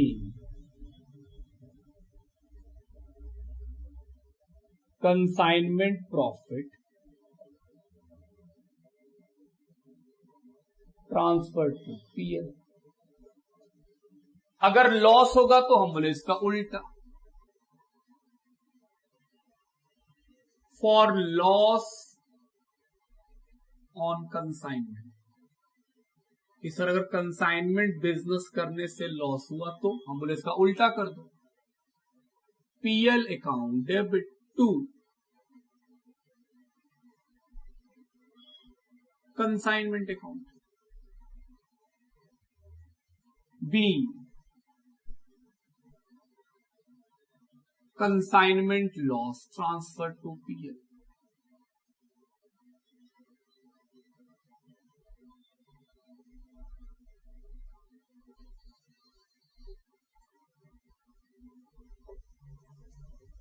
हम बोले हाँ। तो ये हुआ हम लोग का एंट्री का बात। अब आपके मन का हम एक डाउट क्लियर कर रहे हैं।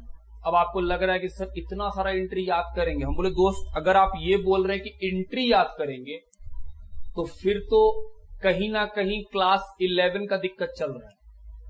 हम बोल रहे हैं जितना बात हम किए, क्या ये एक नॉर्मल बिजनेस का डीलिंग है या नहीं। हम बस इसमें आपको सिर्फ एक बात सिखाएं कि प्रॉफिट या लॉस का नाम क्या हो, कंसाइनमेंट। बाकी तो नॉर्मल।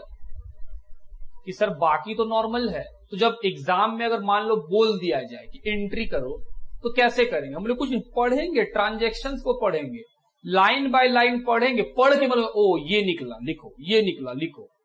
पढ़ पढ़ के एंट्री होता है, रट रट के थोड़ी एंट्री कर सकेंगे आप कभी भी। अगर आप इस 17 करिएगा एंट्री, मान लीजिए अगर आप याद करते हैं, हम कभी रिकमेंड नहीं करेंगे कि अकाउंट्स का पेपर याद करिए।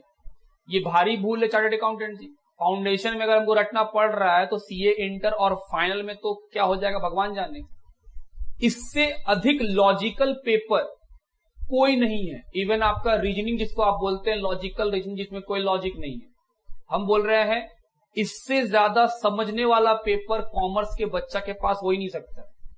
और हम और आप पैसे को अगर नहीं समझ सकते हैं तो फिर आगे चल के कंपनी कैसे संभालेंगे। आपके ऊपर कंपनी का भार होगा। एक कंपनी आपको अपना अकाउंट्स टैक्स दे चुकी होगी कि भाई लो संभाल लो, और हम रट रट के पढ़ेंगे।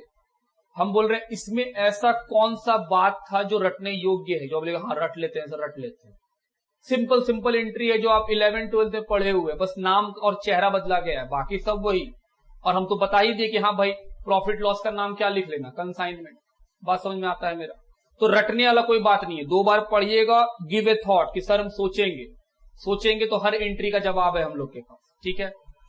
अब एंट्री के बाद क्या सर, हम लोग बोले कि सर एंट्री के बाद क्या करना होगा। एंट्री के बाद बनाएंगे हम लोग लेजर, क्योंकि सर जर्नल खत्म होगा तो उसके बाद लेजर सीखेंगे। हम बोले हाँ। क्या क्या लेजर बनेंगे इन दी बुक्स ऑफ कंसाइनर। अभी तक हम लोग क्या पढ़ रहे हैं, इन दी बुक्स ऑफ कंसाइनर सिर्फ एंट्री सीखे हैं पूरे घंटे में।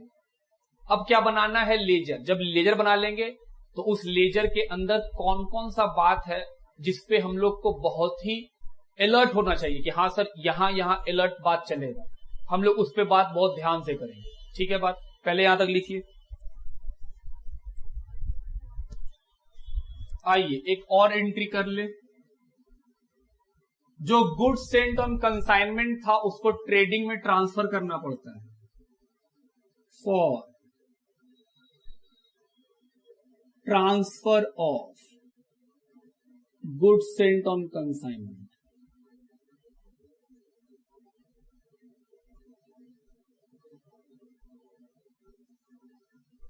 क्या एंट्री करेंगे। जो गुड्स सेंट ऑन कंसाइनमेंट है उसका हम बोले सर ट्रांसफर एंट्री है, तो goods sent on consignment credit था, कहां आ जाएगा, डेबिट में।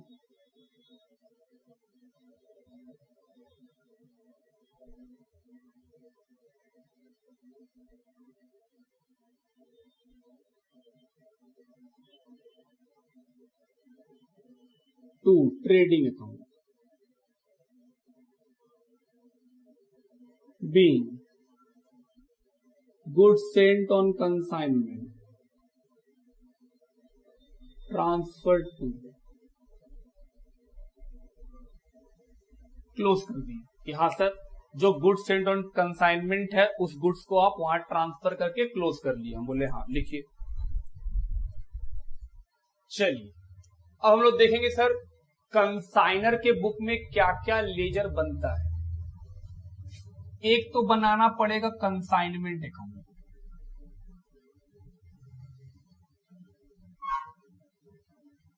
एक ये सीखना है। दूसरा सीखना है कंसाइनी अकाउंट।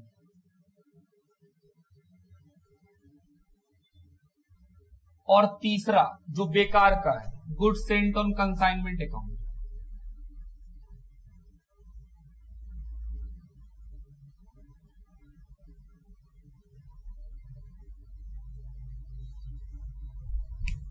सुनिएगा, जैसा कि हम शुरू में बोले थे कि कंसाइनर के बुक में दो तरह से पढ़ना है, एक एट कॉस्ट, दूसरा एट इनवॉइस प्राइस। फिर हम बोले थे कि पहले ध्यान से एट कॉस्ट सीखिए, एक बार अगर एट कॉस्ट सीख जाएंगे तो इनवॉइस प्राइस तो बस उसी से थोड़ा सा 2 लाइन बढ़ना है और कुछ नहीं, बाकी सब वैसे ही है। तो हम लोग अभी सारा फोकस किस पे रखें, कॉस्ट पे, कि हाँ सर एट कॉस्ट कैसे बनता है, फिर हम उसी को बढ़ा के कहां ले जाएंगे, एट इनवॉइस प्राइस। तो चिंता का बात नहीं है, पहले हम लोग एट कॉस्ट सीखेंगे। तो सबसे पहला अकाउंट जो सीखना है वो क्या है, बोले कंसाइनमेंट अकाउंट। आइए बनाए कंसाइनमेंट अकाउंट।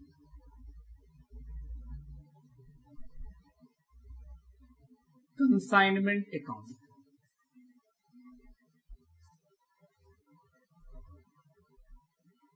पर्टिकुलर्स,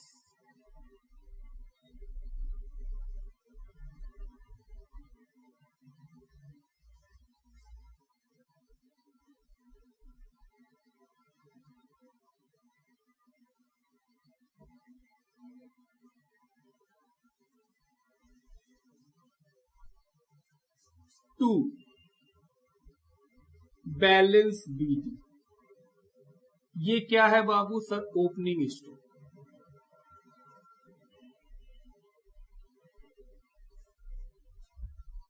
किस चीज का ओपनिंग स्टॉक, ऑफ कंसाइनमेंट।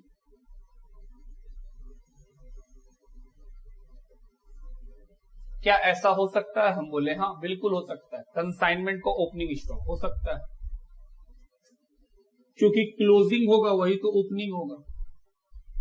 ऐसा कब होगा, जब कंसाइनमेंट पुराना होगा, नया नया फर्स्ट ईयर चल रहा होगा तो ओपनिंग स्टॉक नहीं होगा। फिर क्या होगा, हमने खर्चा का नाम, पहला खर्चा गुड्स सेंट ऑन कंसाइनमेंट।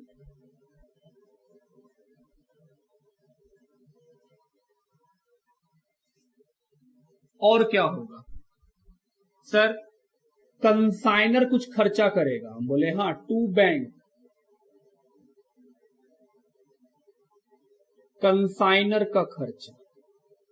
और क्या होगा सर, कंसाइनी का खर्चा, बोले सही बोला, खर्चा ही रिकॉर्ड होता है यहां पे। कंसाइनी का खर्चा, उसका कमीशन, और बैड डेट भी हो सकता है, बैड डेट भी हो सकता है, हम बोले हाँ कब, if del credit is not given.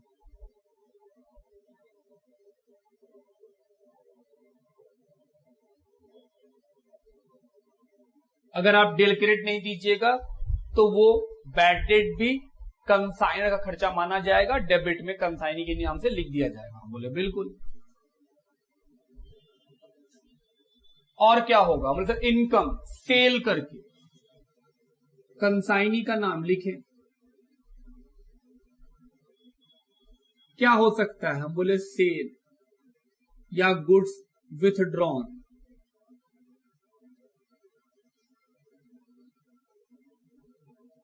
Bye consignee, अगर गुड्स कंसाइनी ले जाएगा तो भी, और अगर सेल होगा तो भी। इनकम किसके लिए है, कंसाइनर। इनकम कहां लिखते हैं, क्रेडिट में। और क्या होगा सर, गुड्स रिटर्न हो सकता है, हम बोले हाँ goods sent on consignment return, ये रिटर्न है, हम बोले बिल्कुल। और एबनॉर्मल लॉस हो सकता है,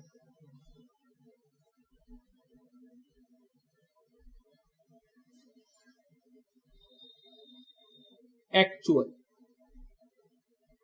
एक्चुअल मतलब इंश्योरेंस क्लेम मिलने के बाद जो लॉस होता है उसको बोलते हैं एक्चुअल एबनॉर्मल लॉस।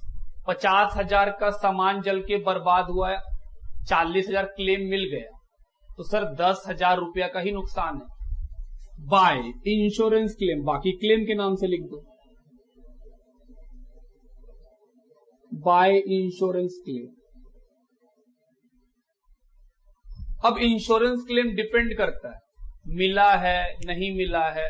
अगर मान लो इंश्योरेंस क्लेम मिल गया तो बाय बैंक लिख देंगे, और अगर इंश्योरेंस क्लेम कंसाइनी उठा लिया है तो कंसाइनी का नाम लिख देंगे। आप बात समझ रहे हैं कि सर इंश्योरेंस क्लेम नहीं मिला है तो सर इंश्योरेंस क्लेम का नाम कि बाद में देगा, मेरा बैलेंस शीट में एसेट्स है।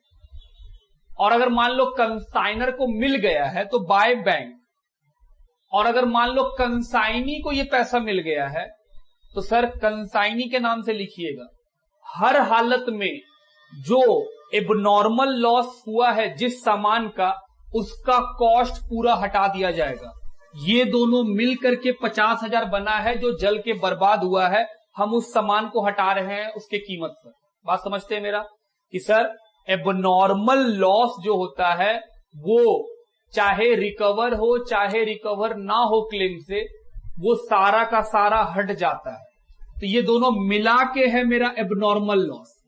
उसमें से कुछ रिकवर हुआ, कुछ रिकवर नहीं हुआ। जो रिकवर नहीं हुआ हम बोले सर ये है एक्चुअल में, और जो रिकवर हो गया वो तो आपका पैसा मिल जाएगा। हम बोले हाँ, ये एबनॉर्मल पीएल में चला जाएगा। अगर इंश्योरेंस क्लेम का पैसा कंसाइनी ले लेता है तो फिर हम यहां इंश्योरेंस क्लेम नहीं लिखेंगे, किसका नाम लिखेंगे? कंसाइनी। कि सर कंसाइनी ले लिया है, उससे बाद में आपको मिलेगा, तो हम बोले सर कंसाइनी का नाम लिख दीजिएगा। बात समझ में आता है मेरा? तो यहां पे हम लिख देते हैं बाय कंसाइनी इफ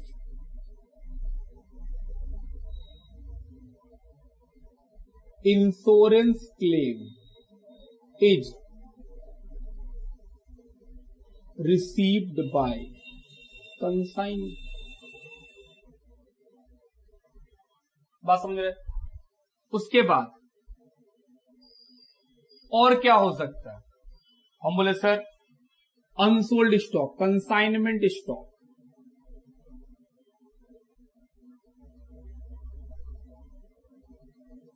ये दो तरह का होता है, इन हैंड, इन ट्रांजिट।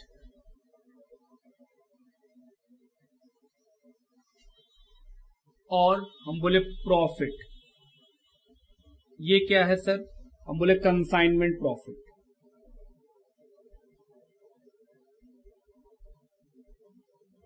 अगर इनकम अधिक होगा और एक्सपेंस कम होगा तो प्रॉफिट होगा, और अगर एक्सपेंस अधिक होगा तो लॉस होगा, तो लॉस इधर लिख देंगे बाय पीएल। इन ट्रांजिट का मतलब कुछ सामान रास्ते में है तो वो भी अनसोल्ड है, वो भी हम लिख देंगे। बात समझते हैं मेरा? अब ध्यान से सुनिएगा कि इंपॉर्टेंट बात क्या क्या है इसमें। हम बोले इसमें इंपॉर्टेंट बात है कंसाइनमेंट स्टॉक, ये बहुत इंपॉर्टेंट रहेगा। एबनॉर्मल लॉस का ट्रीटमेंट, ये बहुत इंपॉर्टेंट रहेगा, और नॉर्मल लॉस का ट्रीटमेंट वो भी बहुत इंपॉर्टेंट रहेगा। हम लोग उसको अलग से आराम से लिखेंगे और समझेंगे क्या है वो। ठीक बात। पहले हम लोग लेजर बना रहे हैं, सर फॉर्मेट जान जाते हैं क्या होता है। हम बोले यहां खर्चा आता है और यहां पर इनकम आता है। कंसाइनमेंट से रिलेटेड सारा खर्चा डेबिट में है, कंसाइनमेंट से रिलेटेड सारा इनकम क्रेडिट में है। सर एबनॉर्मल लॉस तो इनकम नहीं है। हम बोले नहीं, वो कैंसिलेशन ऑफ एक्सपेंस है। अगर कोई खर्चा कंसाइनमेंट में हुआ ही नहीं तो उस खर्चे को आप क्यों लिखें? 1 लाख का सामान बेचे, 20,000 का सामान जल गया तो कंसाइनमेंट में खर्चा 80 का है, तो हम तो यहां 1 लाख लिख के बैठे होते हैं कि 1 लाख का सामान भेजे। तो सर 20,000 जल गया, आप उसको हटा दिए। हम बोले हाँ, ताकि कंसाइनमेंट 80,000 पे ही हो। बात समझते हैं मेरा? तो ये हुआ कंसाइनमेंट का फॉर्मेट। लिखिए अब क्या बनाना है इसके बाद? Sir consignee account. हम बोले हाँ, कंसाइनी अकाउंट यही बनाए थे, छोटा सा बनेगा।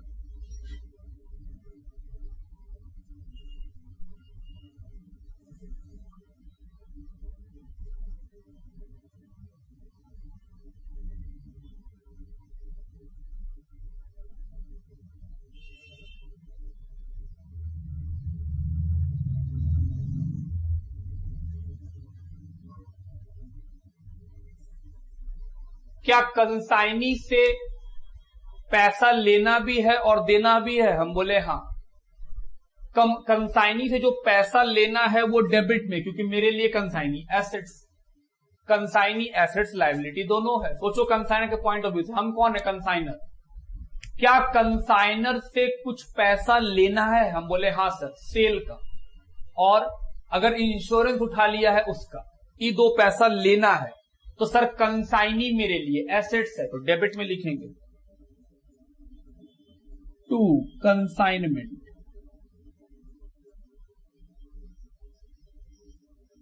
किस किस चीज का? हम बोले सर सेल का और इंश्योरेंस का। अगर इंश्योरेंस कंसाइनी उठाया है तो इसलिए स्टार मार्क है, और अगर नहीं उठाया है तो फिर इसके में नहीं लिखेंगे। हम बोले ठीक। क्या कंसाइनी लाइबिलिटी भी है? हम बोले हाँ, वो कुछ एडवांस दिया था, चाहे बैंक के रूप में चाहे बिल के रूप में। हम बोले हाँ, तो सर मेरा एसेट्स घट गया। हम बोले हाँ बिल्कुल। उसके बाद क्या वो कुछ खर्चा भी किया था? हम बोले बिल्कुल। क्या वो खर्चा वो कंसाइनर से वापस असूलेगा? तो कंसाइनर के लिए उसका एसेट्स कम हो जाएगा। क्या क्या किया है वो? Sir expense, commission, bad date,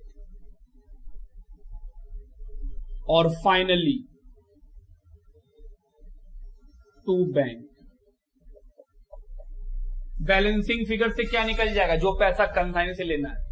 अगर कंसाइनी तुरंत पैसा नहीं देगा तो टू बैंक के जगह क्या लिख देंगे? टू बैलेंस सीडी, कि हाँ सर बैलेंस सीडी बचा हुआ इतना पैसा है। और ये कहां चला जाएगा? बोले बैलेंस शीट में कंसाइनी दिखला देंगे कि हाँ भाई मेरा एसेट से कंसाइनी। बात समझ रहे हैं आप मेरा? तो ये है कंसाइनी अकाउंट। इसका एक शॉर्टकट देखो दोस्त, कंसाइनमेंट अकाउंट में कंसाइनी का नाम ढूंढो, क्रेडिट में मिला डेबिट में लिखें, डेबिट में मिला क्रेडिट में लिखें। इसके अलावा एडवांस का पैसा आता है, एडवांस लिख दीजिए, बात खत्म। उतना सोचना ही नहीं है कि सर कंसाइनी अकाउंट में एसेट्स और लायबिलिटी सोचे।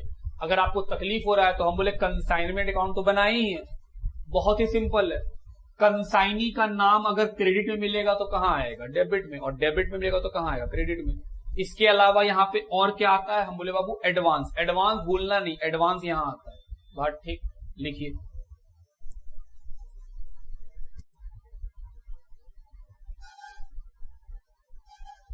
आइए अगला अकाउंट कौन सा? Goods sent on consignment account. एकदम छोटा सा अकाउंट है कि sir goods sent on consignment, पहले एंट्री क्या होता है? Sir consignment account debit to goods sent on consignment. Credit में क्या लिखेंगे? By consignment account.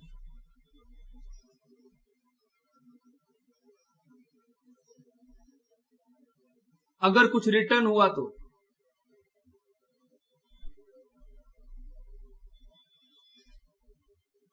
कुछ रिटर्न किए तो टू कंसाइनमेंट।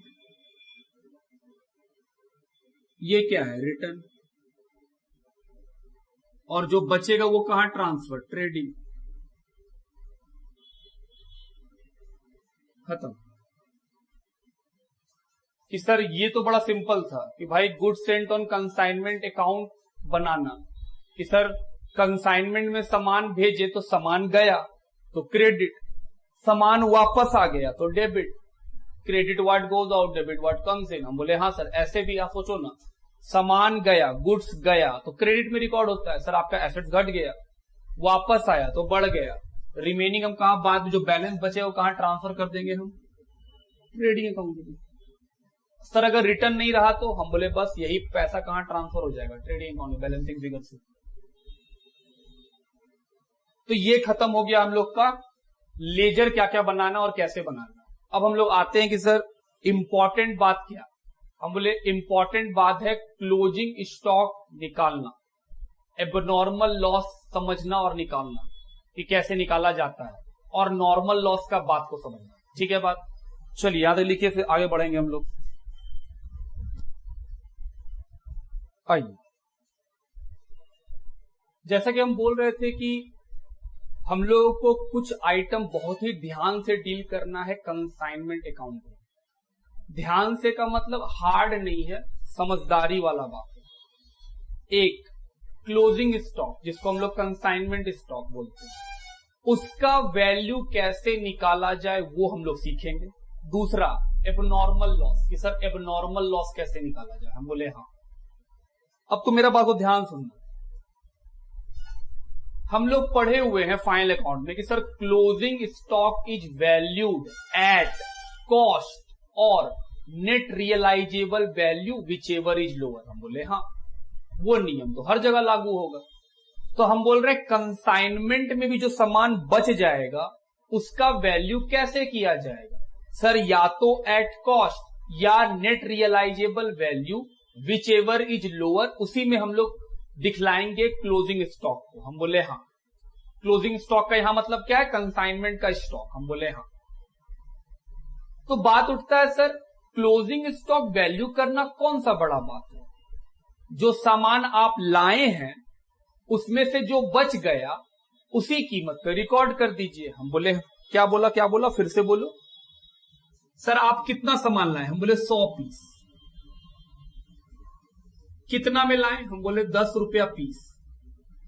कितना हुआ 1000। अनसोल्ड कितना बचा। हम बोल रहे हैं 10 पीस। तो सर जो दिक्कत क्या है, एक पीस का दाम 10 रुपया तो 10 पीस का दाम 100 रुपया। हम बोले this is wrong, this is absolutely wrong. हम बोलते छोड़ो किताबों को, आप अपने रियल लाइफ पे लो। आप बाजार जाते हो, आपके घर से बाजार एक दूरी पर है। सपोज कीजिए आपको बाजार जाने में लगता है 20 रुपया और आने में भी लगता है 20 रुपया, 40 रुपया। आप बाजार गए, आप एक टी शर्ट खरीदें, उस टी शर्ट का प्राइस है 1000 रुपया।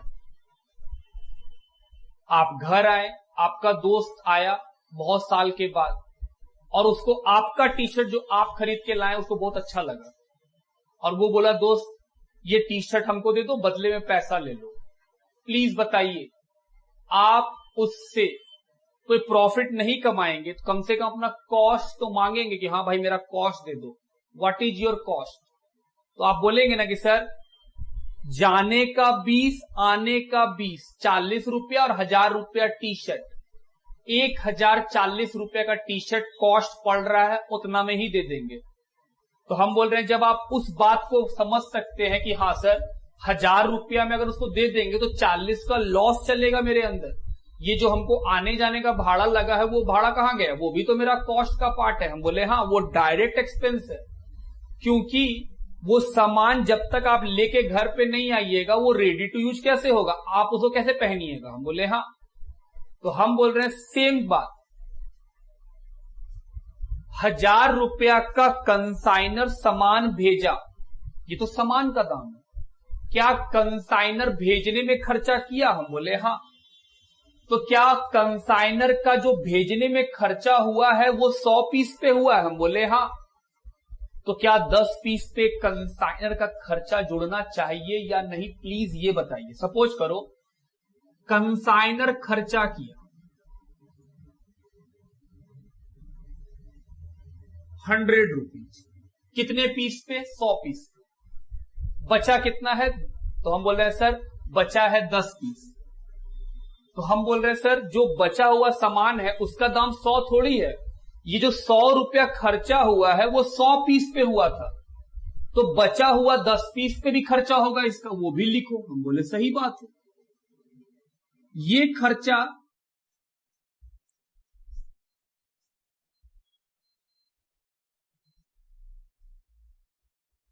ये जो खर्चा हुआ है 100 पीस पे 100 रुपया, ये खर्चा 100 पीस का था, तो 10 पीस बचा है, तो क्या इस 10 पीस पे इस खर्चे का भार नहीं आएगा। हम बोले ऑफकोर्स आएगा। कितना आएगा। हम बोले 10 रुपया। कैसे निकाला। हम बोले सर 100 रुपया 100 पीस पे। हम बोले हाँ। तो 10 पीस पे कितनी। हम बोले वेरी गुड। क्या फिर कंसाइनी भी खर्चा किया होगा। हम बोले हाँ सर वो भी खर्चा किया इस सामान के ऊपर, वो खर्चा किया 200। कंसाइनी अपने खर्चे के बारे में बता रहा है, वो बोल रहा है फ्राइट लगा, उठवा के ले गए, फ्राइट लगा। गोडाउन का पैसा लगा, गोडाउन का पैसा लगा। हम बोले ठीक। फिर वो बोला सर इसको बेचने भी खर्चा हुआ, सेलिंग खर्चा लगा। बोला फ्राइट लगा 100 रुपया का, 50 रुपया गोडाउन, 50 रुपया का सेलिंग, सब मिला के 200। बोले हाँ। तो क्या कंसाइनी जो खर्चा किया वो भी 100 पीस पे किया? हम बोले बिल्कुल। तो क्या इसका खर्चा भी यहां जुड़ेगा? हम बोले हाँ जुड़ेगा। कंसाइनी का भी खर्चा जोड़ेंगे, लेकिन कंसाइनी क्या गोडाउन और सेलिंग पे भी खर्चा किया? हम बोले हाँ। सेलिंग एक्सपेंस कॉस्ट थोड़ी बढ़ाएगा, सेलिंग एक्सपेंस और गोडाउन का खर्चा नहीं। हम लोग सिर्फ उस खर्चे को जोड़ेंगे अनसोल्ड स्टॉक में जो कि डायरेक्ट इन नेचर हो, जो सर डायरेक्ट खर्चा हो, इनडायरेक्ट खर्चा नहीं ले सकते हैं आप। तो हम बोल रहे हैं sir consignee, fried, godown, selling 3 खर्चा किया है और क्लोजिंग स्टॉक तो ट्रेडिंग का आइटम है। हम बोले हाँ। तो ट्रेडिंग के आइटम में डायरेक्ट एक्सपेंस आता है, तो कंसाइनी का कौन सा एक्सपेंस लेंगे सर? डायरेक्ट। क्या इनडायरेक्ट लेंगे? हम बोले नहीं। तो सर 100 रुपया खर्चा किया है 100 पीस पे, this is the value of unsold stock. आप बात समझते हैं? अब आपके मन का एक सवाल हम पूरा कर रहे हैं कि सर आप फ्राइट ये दोनों क्यों नहीं लिए?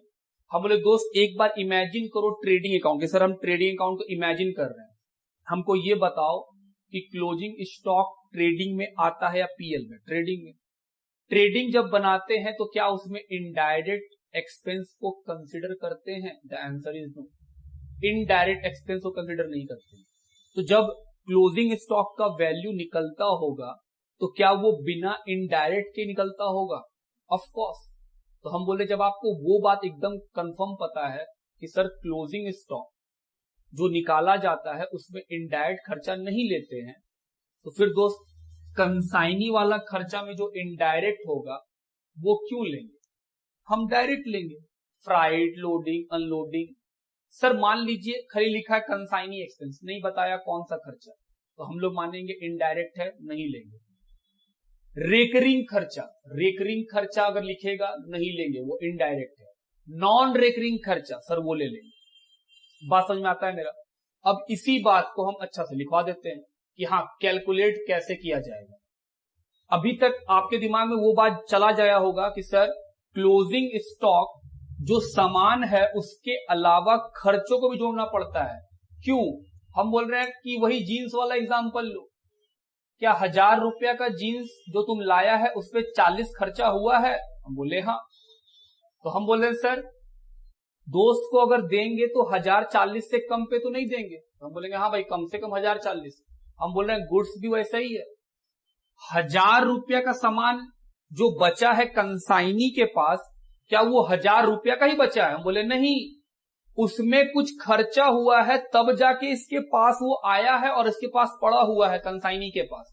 तो हम बोल रहे हैं उसमें क्या जोड़ना पड़ेगा? परपोर्शनेट कंसाइनर एक्सपेंसेस। परपोर्शनेट का मतलब सर कितना पीस बचा है उसका खर्चा। हम बोले हाँ। टोटल खर्चा 100 पीस पे, 10 पीस पे कितना, इसको बोलते प्रपोर्शन करना। कंसाइनी का खर्चा, कौन सा खर्चा सर? डायरेक्ट वाला। हम बोले ठीक। Direct and non recurring, direct and non recurring, इन दोनों खर्चा को ऐड करेंगे तब जाके मेरा क्या निकलेगा बाबू?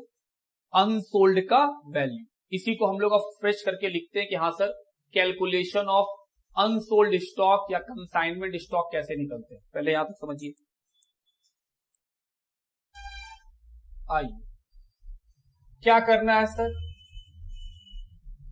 वैल्यूएशन करना है consignment stock, valuation of consignment stock.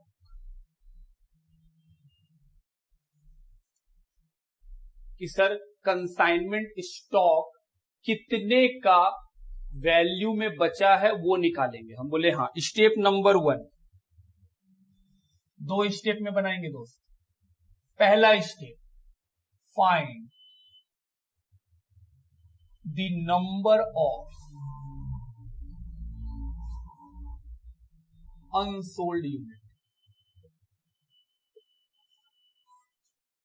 अगर कोई सामान यूनिट में है तो पहले क्या निकालेंगे, उसका यूनिट। सर अगर यूनिट में नहीं होगा तो स्टेप 1 छोड़ देंगे। फिर भी मैक्सिमम क्वेश्चन कैसा हम देखें 90% की सर नंबर ऑफ यूनिट पता रहता है, तो हम बोले ठीक।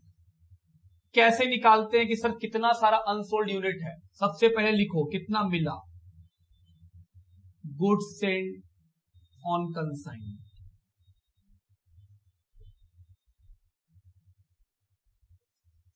किसमें लिखेंगे, यूनिट्स में।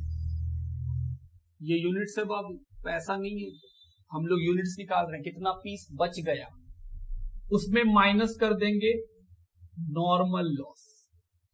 सर क्या कोई नॉर्मल लॉस हुआ है यूनिट का, हम बोले हाँ, उसको माइनस कर देना।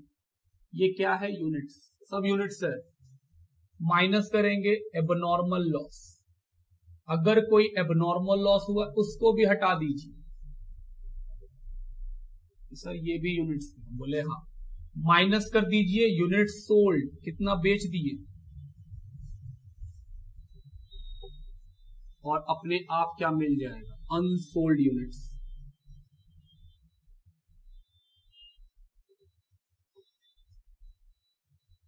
पहला स्टेप में क्या काम किए कि सर आप अनसोल्ड यूनिट्स निकाल लिए, हम बोले हाँ। स्टेप नंबर 2, अब इसका वैल्यू निकालो।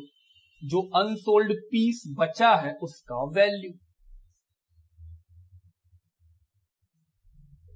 Step 2, find the value of unsold units. कैसे निकालेंगे, हम बोले sir cost of unsold units. जो अनसोल्ड यूनिट्स है वो कितने रुपए में आया था कंसाइनमेंट में, कंसाइनी के पास, वो तो पता ही होगा कि हाँ सर इतने रुपए का आया है, वो लिख लेंगे। 10 रुपया में आया सर, 10 पीस बचा है 10 रुपया करके, 100 रुपया प्लस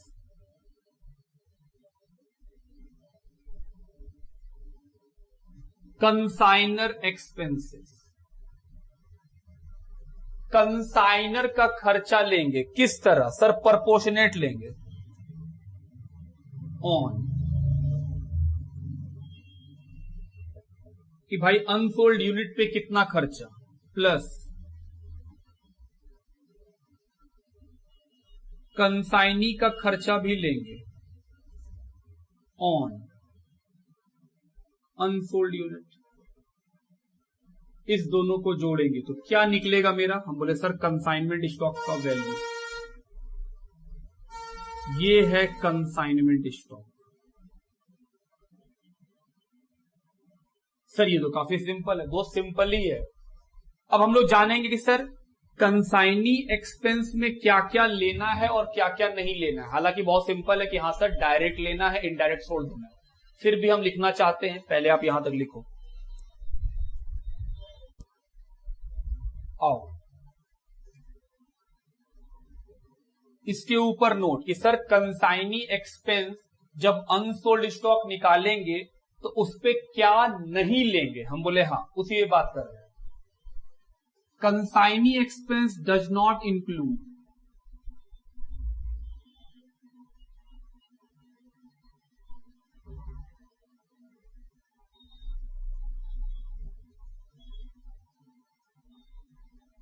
क्या क्या इंक्लूड नहीं करेगा, हम बोले सर सेलिंग एक्सपेंस, हम बोले ओके। और बोलो सर गोडाउन रेंट, इंश्योरेंस,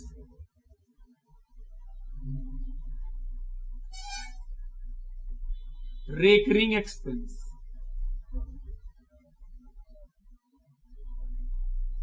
ये सारे खर्चे अनसोल्ड स्टॉक निकालने के समय कंसाइनी का नहीं लेंगे कि सर कंसाइनी के खर्चे में ये सारे खर्चे नहीं लिए जाएंगे। अब सुनिएगा बात, अब आपके दिमाग में क्या जा रहा है कि सर कंसाइनी का ये खर्चा दिखाना ही नहीं है। नहीं नहीं, हम ये नहीं बोल रहे हैं। कंसाइनमेंट अकाउंट में तो खर्चा है वो दिखलाएंगे ही दिखलाएंगे।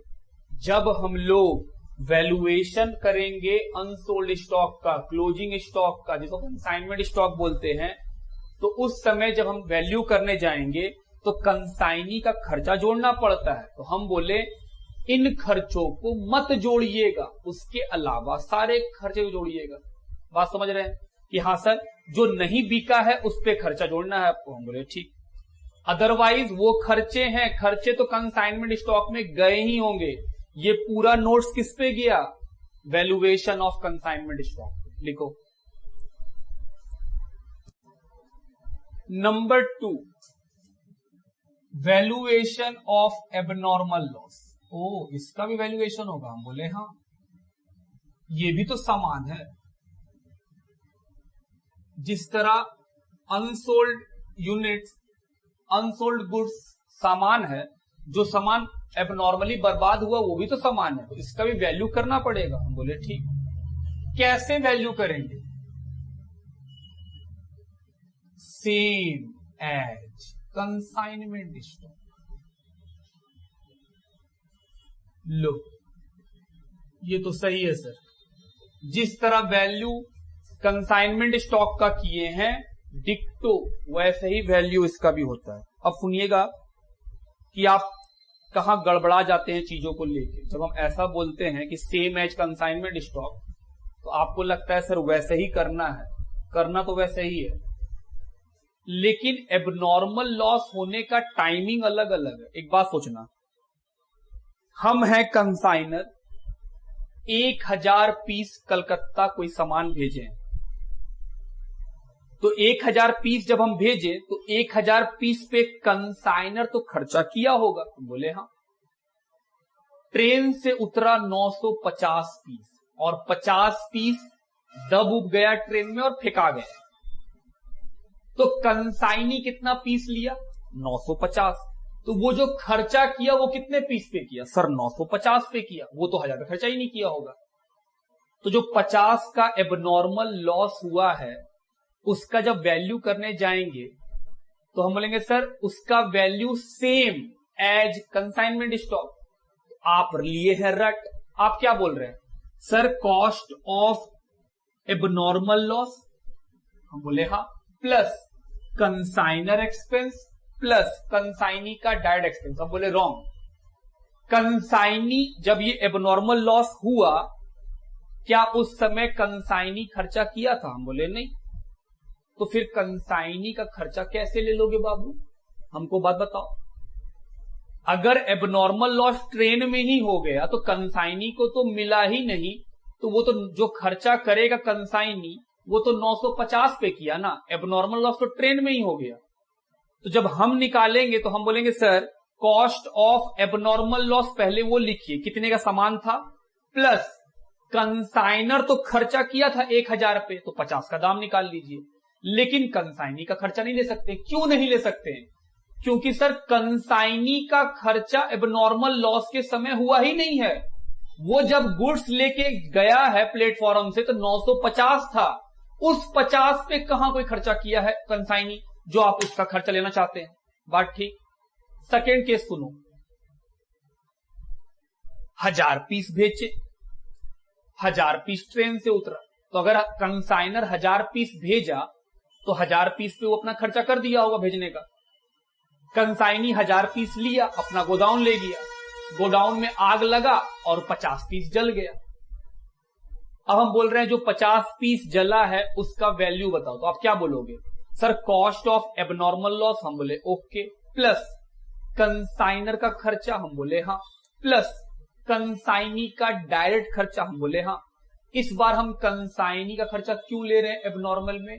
क्योंकि बाबू सामान 1000 पीस गोदाउन तक गया था, तो जो 50 पीस आग लगा है उस पे भी कंसाइनी खर्चा किया है। 950 लेके थोड़ी है गोदाम, गोदाम तो 1000 पीस लेके गया था, गोदाम में जाके आग लगा है, तो जो 1000 पीस है क्या उसी पे कंसाइनी भी खर्चा किया? हम बोले हाँ। तो सर 50 पीस पे कंसाइनी का डायरेक्ट खर्चा ले लो। अब बात समझ रहे हैं कि सर जब भी ऐसा होता है हम लोगों को ध्यान रखना होता है किस मोमेंट पे आग लगा या किस मोमेंट पे एबनॉर्मल लॉस हुआ, उस मोमेंट के हिसाब से डिसाइड करते हैं किसका खर्चा लेना है और किसका खर्चा छोड़ देना है। बात ठीक। तो सर एबनॉर्मल लॉस भी एकदम सही है, फिर तो पकड़ में है। सर बचा क्या? हम बोले नॉर्मल लॉस। नॉर्मल लॉस से क्या होगा? हम बोले बस दाम बढ़ेगा। हम नॉर्मल लॉस को कैसे समझाना चाहेंगे? हम नॉर्मल लॉस को समझाएंगे आपको जब हम लोग क्वेश्चन पे आएंगे कि देखो बाबू, नॉर्मल लॉस होता है तो होता क्या है कि अपने आप स्टॉक घट जाता है कि सर यूनिट तो घट गया, दाम क्या हो जाता है? बढ़ जाता है कि सर सामान गया, पैसा में कोई इंपैक्ट नहीं पड़ा। 100 पीस खरीदे थे 900 रुपया में, 10 पीस नॉर्मली बर्बाद हो गया, तो 90 पीस का दाम कितना बन गया? 900 रुपया। तो हम बोले सर 10 पीस हट गया है, 9 पीस का दाम 900 रुपया, तो 1 पीस का दाम 10 रुपया हो गया। तो सर नॉर्मल लॉस हम लोग कब डील करेंगे? जब हम लोग क्वेश्चन पे आएंगे। वो बेस्ट रहता है समझाने के समय में कि हाँ देखो नॉर्मल लॉस को कैसे डील किया जाता है। बात समझ में आता है मेरा? तो ये था आज का बात जिसपे हम लोग सिर्फ और सिर्फ डिस्कशन किए हैं कंसाइनमेंट के बारे में in the book of consignor at cost price, at invoice price. अभी बात नहीं कर रहे हैं आपके साथ। हम लोग सिर्फ कंसाइनर के बुक में सीखे हैं कि सर कंसाइनर अपने बुक में कैसे एंट्री करता है, कैसे लेजर बनाता है, और 2 इंपॉर्टेंट बात आप सिखाएं। एक कि सर एबनॉर्मल लॉस कैसे निकाला जाएगा और कंसाइनमेंट का स्टॉक जिसको क्लोजिंग स्टॉक बोलते हैं वो कैसे निकाला जाएगा। हम बोले हाँ वो हम लोग सीख लिए। अगले क्लास में जब मिलेंगे तो हम लोग प्रैक्टिस पे आ जाएंगे कि हाँ भाई आओ बना के देखे जो सीखे उससे बनता है कि नहीं। सर कंसाइनी का बुक कब पढ़ाइएगा? थोड़ा प्रैक्टिस कर लेते। कंसाइनी का बुक विश्वास करो बहुत इजी है। पहले हम कंसाइनर फोकस करना चाहते हैं, अभी हम लोग सिर्फ कॉस्ट सीखे, फिर इनवॉइस प्राइस सीखेंगे कि सर पहले प्रैक्टिस कर लेते हैं, फिर इनवॉइस प्राइस सीखेंगे। इनवॉइस प्राइस जब सीख लेंगे कंसाइनर के बुक में तब आएंगे कंसाइनी, मतलब कंसाइनी लास्ट में पढ़ेंगे। बात ठीक है? क्योंकि एग्जाम में रिपीटेटिवली सबसे ज्यादा क्या आता है in the book of consignor कि सर सारा खेल तमाशा यहीं पे है, कंसाइनी की बुक में झमेला नहीं होता है। चलिए मिलते हैं नेक्स्ट क्लास।